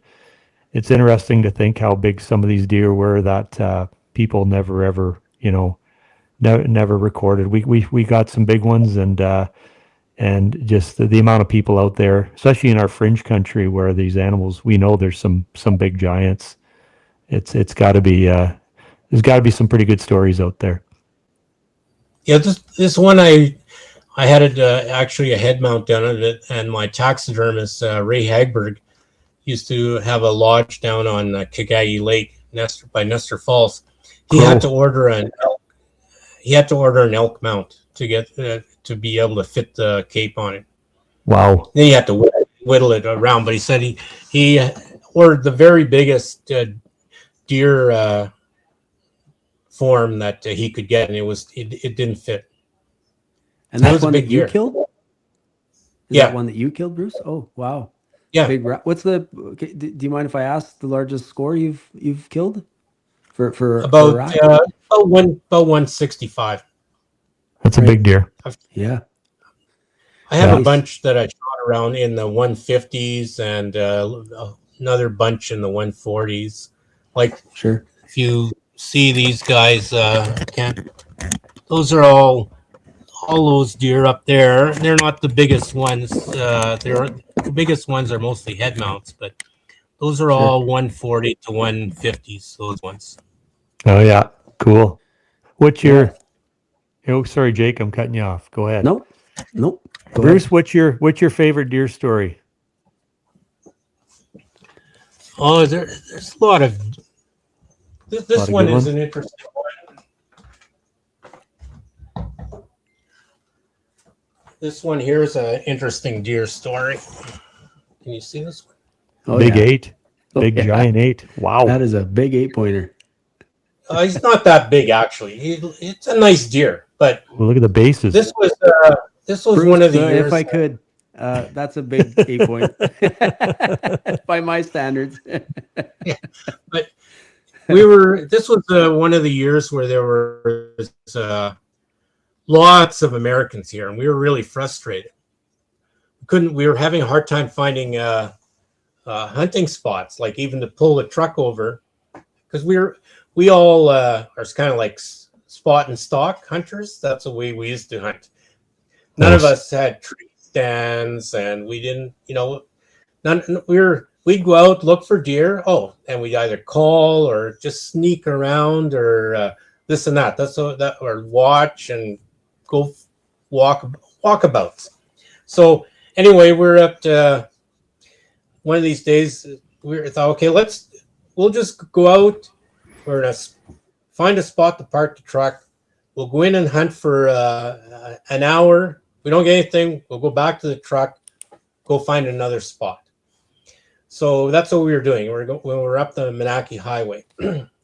And one of the fellows used to work that I was hunting with. He used to work at the White Dog and Caribou Falls dams. He said, Okay. we got up there, and he said this spot. He said one of the guys that's working here at night. He said he saw a great big buck. He said it had kind of a funny looking rack. It was tall and narrow, but funny looking. So I said, okay. So we got out, and it was windy and cold, and the snow was blowing, and it was just a miserable day. So I got out and got on this rock ridge, and there were tracks right away. So I thought, okay, I'm going to go downwind. I went downwind as fast as I could for about 15 minutes. I turned around, and I said, I'll go on the other side of the ridge, and I'll work into the wind, come back. So I started doing that, and I was there for about 5 minutes on my way back, just sneaking around the edge of this ridge, and this deer comes out from behind this small conifer. I think it was a spruce, could have been a balsam. And he looked at me, and I looked at the deer, and I said, "Huh, tall rack, kind of funny looking. That's deer." And boom, I Down he went. it. And so my buddy, there was two of them. He came over. He says, "You have to come down." He says, "How did you get way down here?" He says, "We've only been out here for 15 minutes." And he says, "You're already almost a kilometer from the truck." And I said, "Well, I went with the wind. I thought the wind is blowing. I'm not going to hunt anything downwind. It's just stupid." So I said, I just kind of ran as fast as I could downwind and started to work upwind. And so I got this deer. Anyway, the reason this is so cool is that in between here, you can't put even your fingers touching. It touches the burrs on both sides. Oh, wow. So it's really neat and knurled and kind of all nice little pearls and stuff like that. So this is a cool looking deer. It doesn't score that What well. age would you put that at? I think it was 5.5 years old, this one. Oh yeah.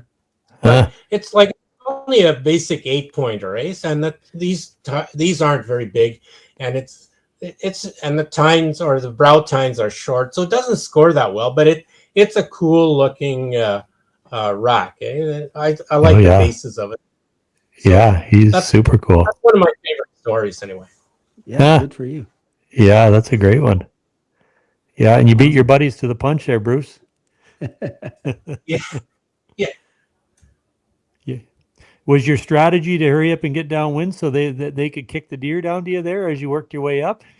No, I just thought I wanted to get downwind, and so I could work into the wind and not have the deer smelling me as I was going down. And that's always been your approach as a spot stalking.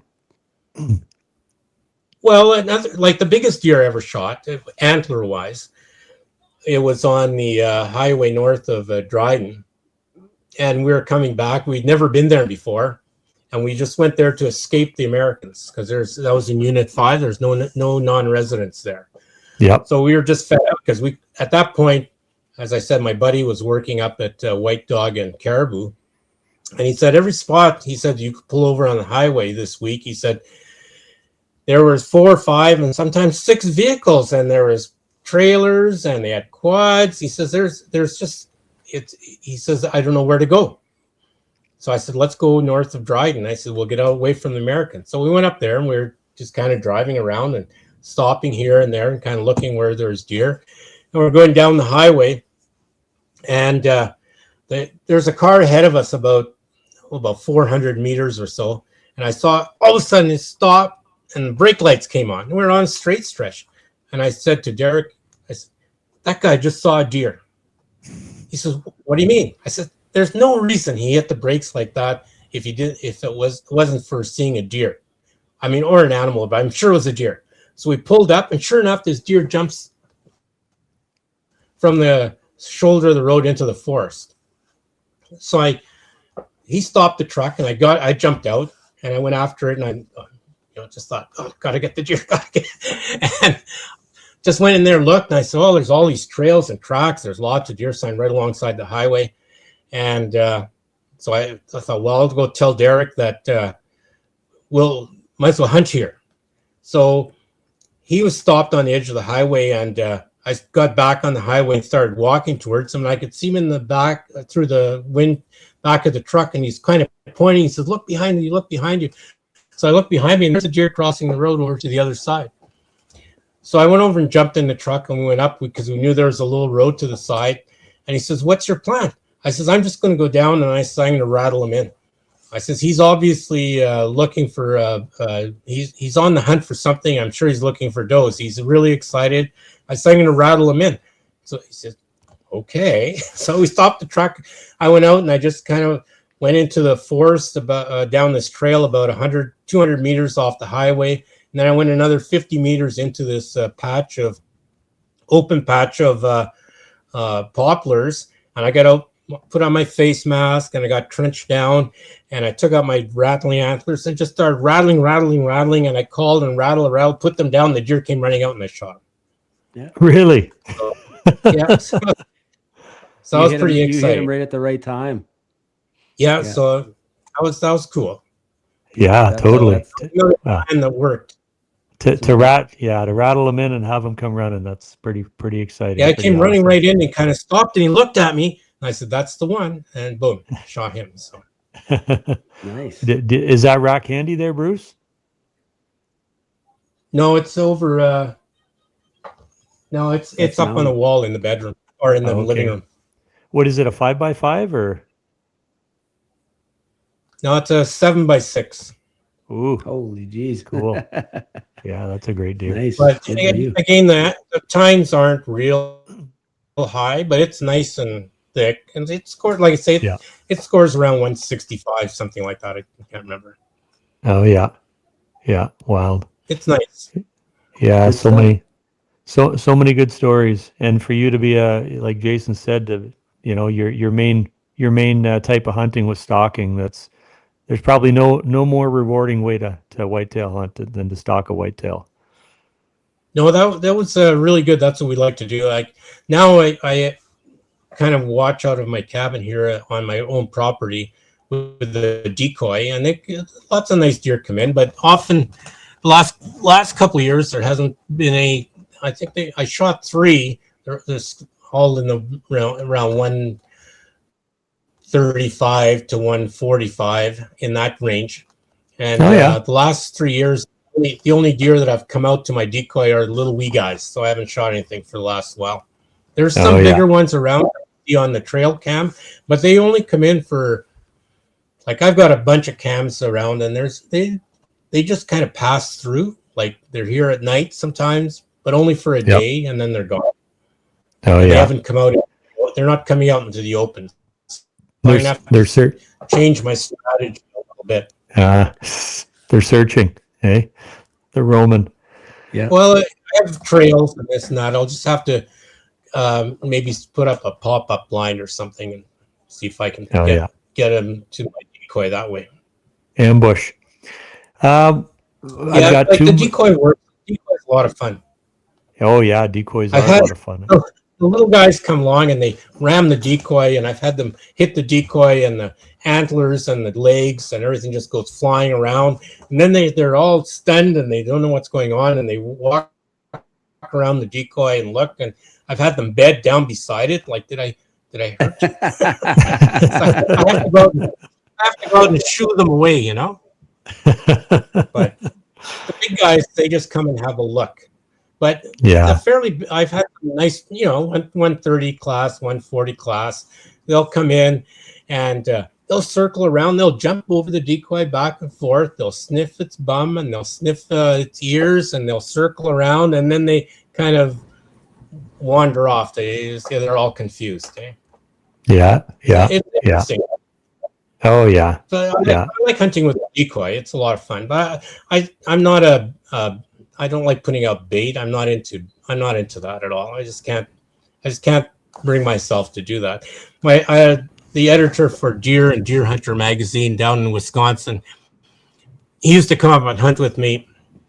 And at the time, baiting down there became the big rage, and he was really opposed to it. And he said, no, we've got we have thousands of masturbators down there, and he says it just has changed your behavior altogether, and he wasn't keen on it. So I just never that's always stuck in my brain, and I've just never got into baiting at all. Yeah. I may have to break it down in the future Well, as the body continues to deteriorate. I might have to swallow my pride and start putting out bait. But we'll see. Haven't got to that yet. Yeah. Yeah. Yeah. And even baiting doesn't make it necessarily easy. Those big bucks can still be weary. Oh yeah. But I have to admit, like I watch some of Jim Shockey's videos there, and there's always a big bait pile on. Yeah. I don't Big know. pile It of just, alfalfa. yeah. I don't know. Yeah. It just for me, it's I've shot like 50, 60 deer, and I've never shot one over a bait, and it's not for me. So. Good for you. Good for you. Hey, Bruce, something else I want to touch on here. We're getting near the end, but there's a lot of debate on crossbows versus vertical bows. You know, initially, I think it's common sense to think and say that, well, number one, vertical bows have been around for a lot longer than crossbows, and then and to go with that, bow seasons were created because it's more challenging, and it was giving the bow hunters an opportunity and a window to bow hunt. Then come the crossbows and the development of the crossbows. And I'm not going to throw stones at any hunter because I'm a big supporter of just any type of hunting. However, you know, do you think we could do a better job of managing that whole program? And you know, what are your thoughts on that? Should there be changes made to vertical versus crossbows? Yeah, I think so. Like the whole archery, black powder, primitive weapon, rifle, shotgun thing is it needs some serious rethinking. I think, like all these things, all those various unless you have just an old-fashioned longbow, pretty much all those various weapons are pretty effective out to 100 meters now, some more. And I think, well, in Ontario, I remember when we used to I was a hunter education instructor. Before it was just a safety thing. We used to teach about biology. We used to teach about hunting methods and all this other stuff. And I did that for 20 some years. Part of a team here, both here and in Bracebridge when I worked down there and around Sudbury and various places. Anyway, the thinking, most deer in Ontario are shot at less than 100 meters. So it doesn't make any difference what you're using now for distance wise. So I'm thinking, so why are some people getting all this extra advantage of more seasons and this and that? And I just think it needs rethinking myself. Yeah. Like I know in Europe, there much. I don't know how much archery hunting even takes place in Europe. I'm more familiar with their fishing stuff. Like in Europe, it's more no. If you're going hunting, what are you hunting for? We're hunting to fill a tag, okay? Or you're fishing to catch a fish to eat. We're not into this business in Europe, and they're European, so they're different. They're a different culture altogether. We don't believe in like catching fish to take a picture and throwing it back. Well, that's just not our culture. So it is part of our culture, but I know people who say, oh yeah, I was out today, I caught 100 fish. And I think 100 fish, like that's not good. Like how many of those fish just you rip the gill out, or you ripped an eye out, or you got a hook in the brain and they swam off and died on the bottom? Quite a few probably, studies that I've seen saw 15-20% mortality from catch and release. Same with hunting. I like to myself, when I pull the trigger, I just want that thing to go down and be dead as fast as possible. I watch some of these videos and I see the deer get shot. And it's not a perfect shot with a bow, and it runs off and it dies, I don't know, an hour or 2 hours later. And I I just think it needs a little more thinking about what we're doing here. That shouldn't be. Why is that somehow better than me shooting it with a rifle, killing it dead right on the spot? Yeah. Deer is not as big, and deer is not as big a deal, I think, for me, because it works for me. Archery equipment is far more deadly on deer. But when you're talking about moose, then I'm a lot more queasy. Every single person I've ever talked to who hunts moose with archery equipment has a wounded, my moose got away on me story. Everybody I know. Yeah. I've never wounded a moose that got away. I've missed a couple that I didn't hit for a couple of stupid reasons, but anyone that I've actually hit, I've killed it. And so it's just sickens me. A couple of times I had to track them down, and I just don't like that at all. That business of animal wounded and you have to chase it and find it and suffering. I just don't like that at all. And it doesn't always happen, as I said, and lots of especially with deer, it's a lot. Archery equipment is really efficient and people are good at it, and the deer gets down pretty quickly. But there's lots of unscrupulous people out there. Like there's lots of unscrupulous people with firearms, don't get me wrong. So I'm just saying it does need to have some thinking, because there's a big difference between a longbow and a $2,000, $5,000 compound crossbow type of thing. Yeah. You're making me feel better about being a rifle hunter. Jason for years has been. I've never fired a bow. So. I don't think. Having said that, I'm just like you guys. I'm not saying anything bad about it. I'm just tongue in cheek, but I've always used the gun myself. We're fortunate enough to have gun seasons. I have a bow, but I haven't used it for hunting.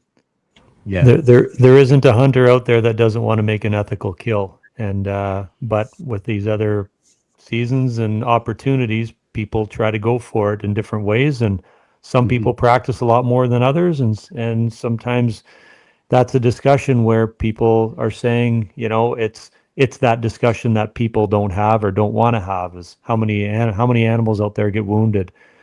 But you're right. I think it does need to be reviewed.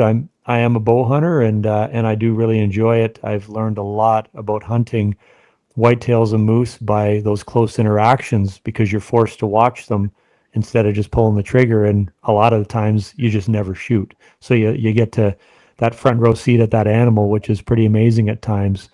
But yeah, it definitely needs to be revisited. Yeah, like that's very true about learning about behavior. But just personally, and some of my friends as well, we hunt with rifles. There's years I've let 80, 90 deer go by. I haven't shot them. I've just watched them. And some were trophy deer. It's just there were lots of deer around. I thought, well, that's a trophy deer, but maybe there's a bigger one. And I've got 2 weeks here every day to go. So I've let them go by. In a couple of years, I've sort of regretted it, but you don't never regret hunting. But I thought, no, I should have shot that one, but you let it walk. It's fun to watch them. The Dave Bennett buck ruined me for years, Bruce. When I saw that one that Dave killed, I held off on a lot of really good deer, thinking I knew there was one like that around here. Man, oh man. Yeah, what a bruiser that thing was. Yeah, and I've seen had a few come in that were bigger than that. I scored one that was shot north of Reddit, and it was 235 it scored. Wow. Oh my God. Wow. Yeah. Yeah, I might retire if I get one like that. That's the peak. It was pretty good. I was right before all the Americans came. That was about the year before. And there were lots of deer around, and there were some big deer. I had gone in there and I'd seen the rubs, and they were rubs on trees about like that big Mhm. around. That's a big Wow. deer. And this fellow came in and he says, "I've shot this deer." And he told me where, and I says, "Oh, I know where you got that one." And he said, "That's where he got it." Yeah, but You knew it it was was there. yeah, but he got it. Yeah, that's good for him. It was Yeah. a beautiful deer. Yeah. He never wanted it. He never got it. Like on any of these deer that I have here, and I'm a measurer for FROW, the Federation or the Foundation for the Recognition of Ontario Wildlife. I have none of my Yep. deer in there. I In the just book. it's just not a thing for me. And this guy, Yeah. this big deer that's north of Reddit, he didn't put it in it. He was just curious as to what it was, but it was a beautiful deer. Mm. I get a deer like that, I want it on the front page of every magazine in North America.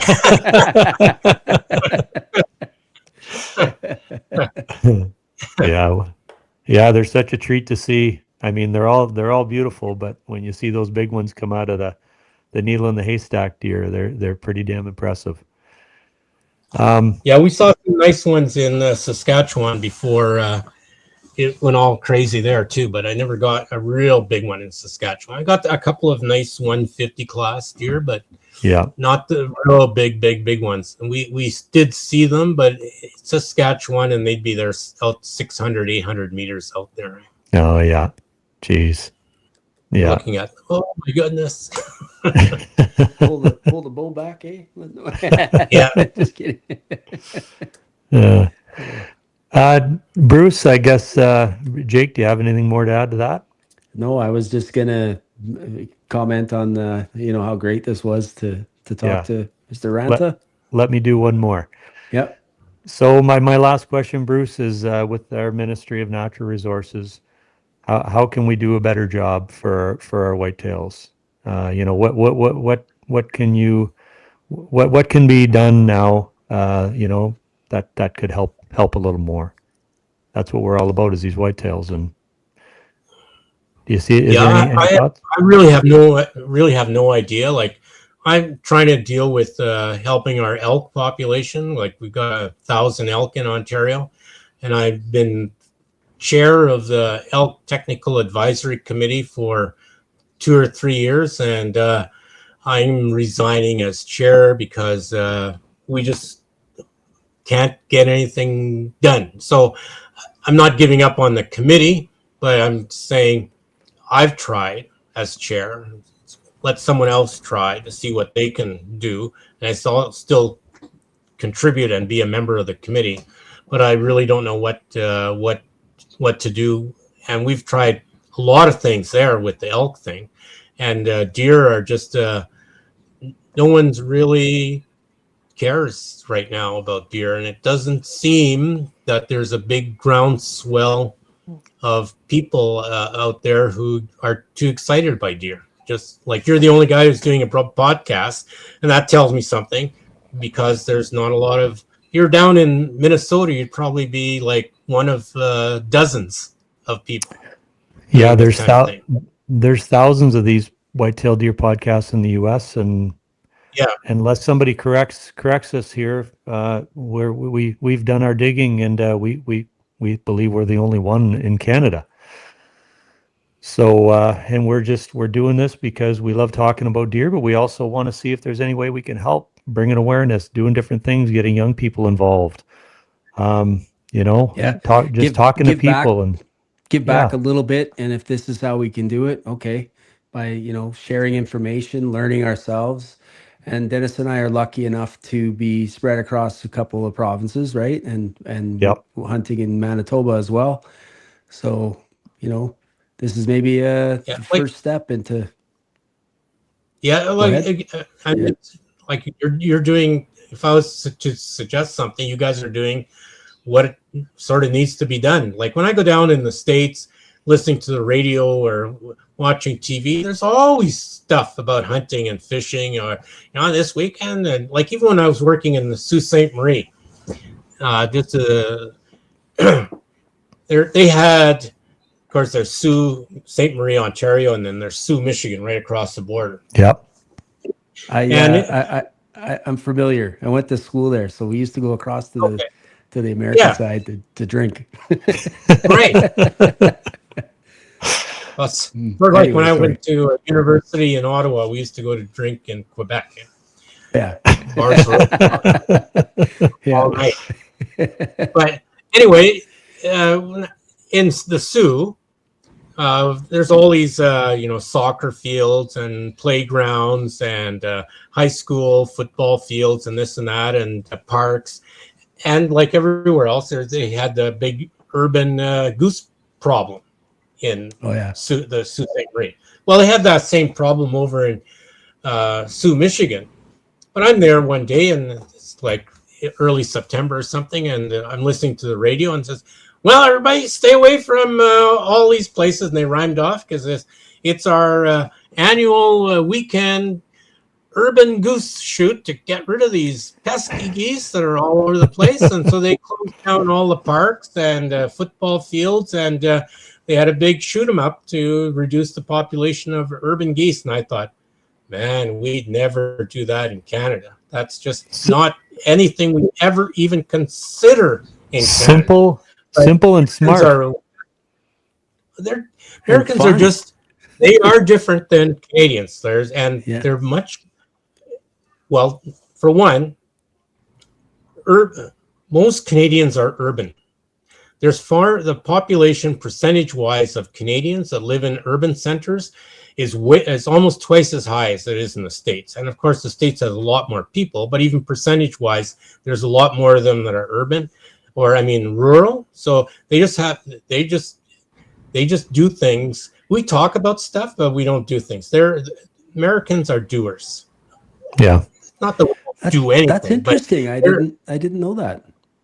Yeah, about the rural and urban. I just never. That's an interesting most fact. People think about Canada, where there's this big population of living people in the wilderness. No. The vast majority of people in Canada live in cities, whereas in the States, the percentage of people who live in small communities are actually rural farmers and this and that. It's over twice as much as in Canada, percentage-wise. I'm not an anti-American, so I don't think the Americans are the most greatest people on planet Earth, but there's a lot of good stuff in the U.S. and a lot of things that we could, I think, emulate that might do us some good. Yeah. Well, there's a lot of pride when it comes to their heritage, and I'm big in that. I know Jason is too. Where we came from with our families, and I'm from Essex County originally, and my grandpa, my father, my uncles, they were all hunters, pheasant hunting back in those days, wild birds. I was 4 or 5 years old walking along for cottontails and pheasants, and I'm proud, and I'm proud of. I love those memories, and I'm proud of moving to Kenora and pretty much paradise here when it comes to hunting and fishing, and I'm damn proud of that, and I'm not giving it up. And Jason and I are, we have a lot of pride with that. And when you talk about the grouse hunting, you're making me homesick because the grouse hunting around Kenora was just, it's fantastic. And I hunting out here, there's grouse and it's good in pockets. And, some Albertans probably going to listen to this and say, man, it's the best out here. And that's probably true in some places, but in Kenora, it's just, that was like, I like that almost better than deer hunting, was going grouse hunting, especially for rough. Yeah, no, I have Wachtelhundes, which are a German breed of hunting dogs. Sure. And they're really good rough grouse hunting dogs. I love hunting rough grouse with those dogs, and woodcock. Now, there's not a lot of woodcock. I know people who have hunted here their entire life and never seen a woodcock. And the last 8 or 10 years, I didn't get any last year for a couple of reasons, but on average, I've been shooting 4 or 5 a year, Nice. seeing 10 or 12, but that's only because of the dogs. It's a lot of, and I'm out there grouse hunting, and there's a few places now I found where you can find a woodcock or two almost every time you're out there. But I love that upland game bird hunting, and we get a lot of rough grouse with them. It's a lot of fun. Yeah. It's not what most people do. Most people's idea of rough grouse hunting is drive around with the quad or the truck, get out and shoot them on the side of the road. Most people don't even walk. And I'm almost all my rough grouse hunting is walking with the dog, and about half of them are shot on the wing. But for a few years, I'd only try to shoot them on the wing, but I thought this is kind of stupid. They're so good eating, and they flew up in the tree. They're right there. I might as well shoot those two. So Yeah. if they're there, they're part of the bag now. Dog's Yeah, happy. excellent. Dog doesn't care if I've shot it in the tree or on the ground, Yeah. or in the air. So, but they're good Yeah. dogs. They're a And lot of what- fun. They love that hunting. One thing I love about the internet, you know, there's lots of bad that people whine about the internet, but one thing I love about the internet is recipes. So when I was younger, deer meat, my mom, God bless her, she was a wonderful cook. When it came to wild game and to grouse and to spruce hens, maybe not so much, you know. But now with the internet and YouTube and all the instruction videos you can get out there, like I look forward to cooking, you know, all wild game. It's like a challenge for me and I have 3 boys, and my wife is from Southern Ontario. She's a urban girl from Barrie.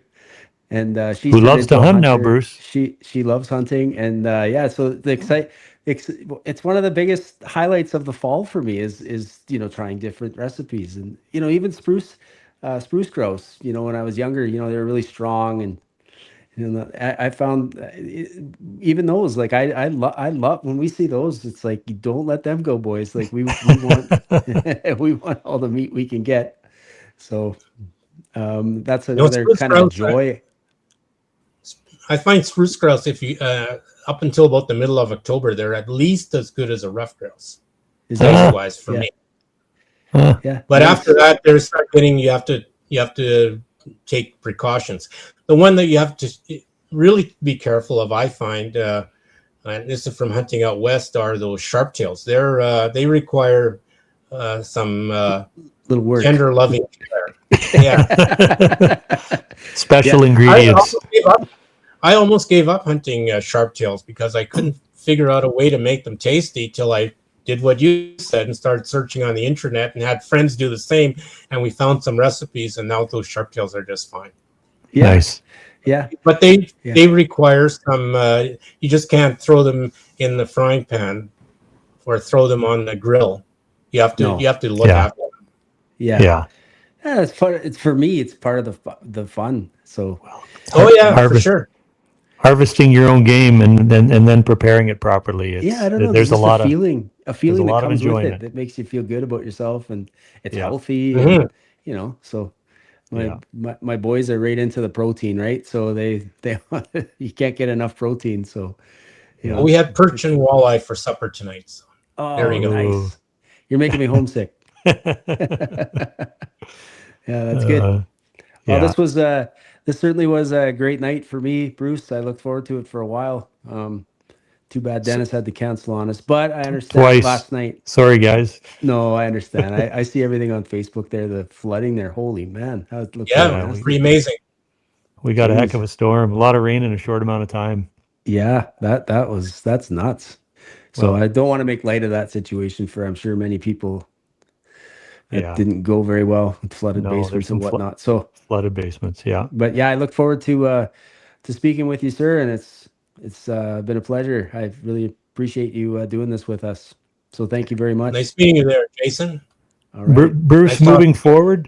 moving forward, if you ever, you know, like we're kind of pushing hard here. Just we want to connect with people, and we want to bring awareness, and we want to do what we can to, again, help deer and just help push forward with our hunting heritage. So if there's ever anything or anybody that you think we should talk to, or any help that we could lend, we're happy and we're here.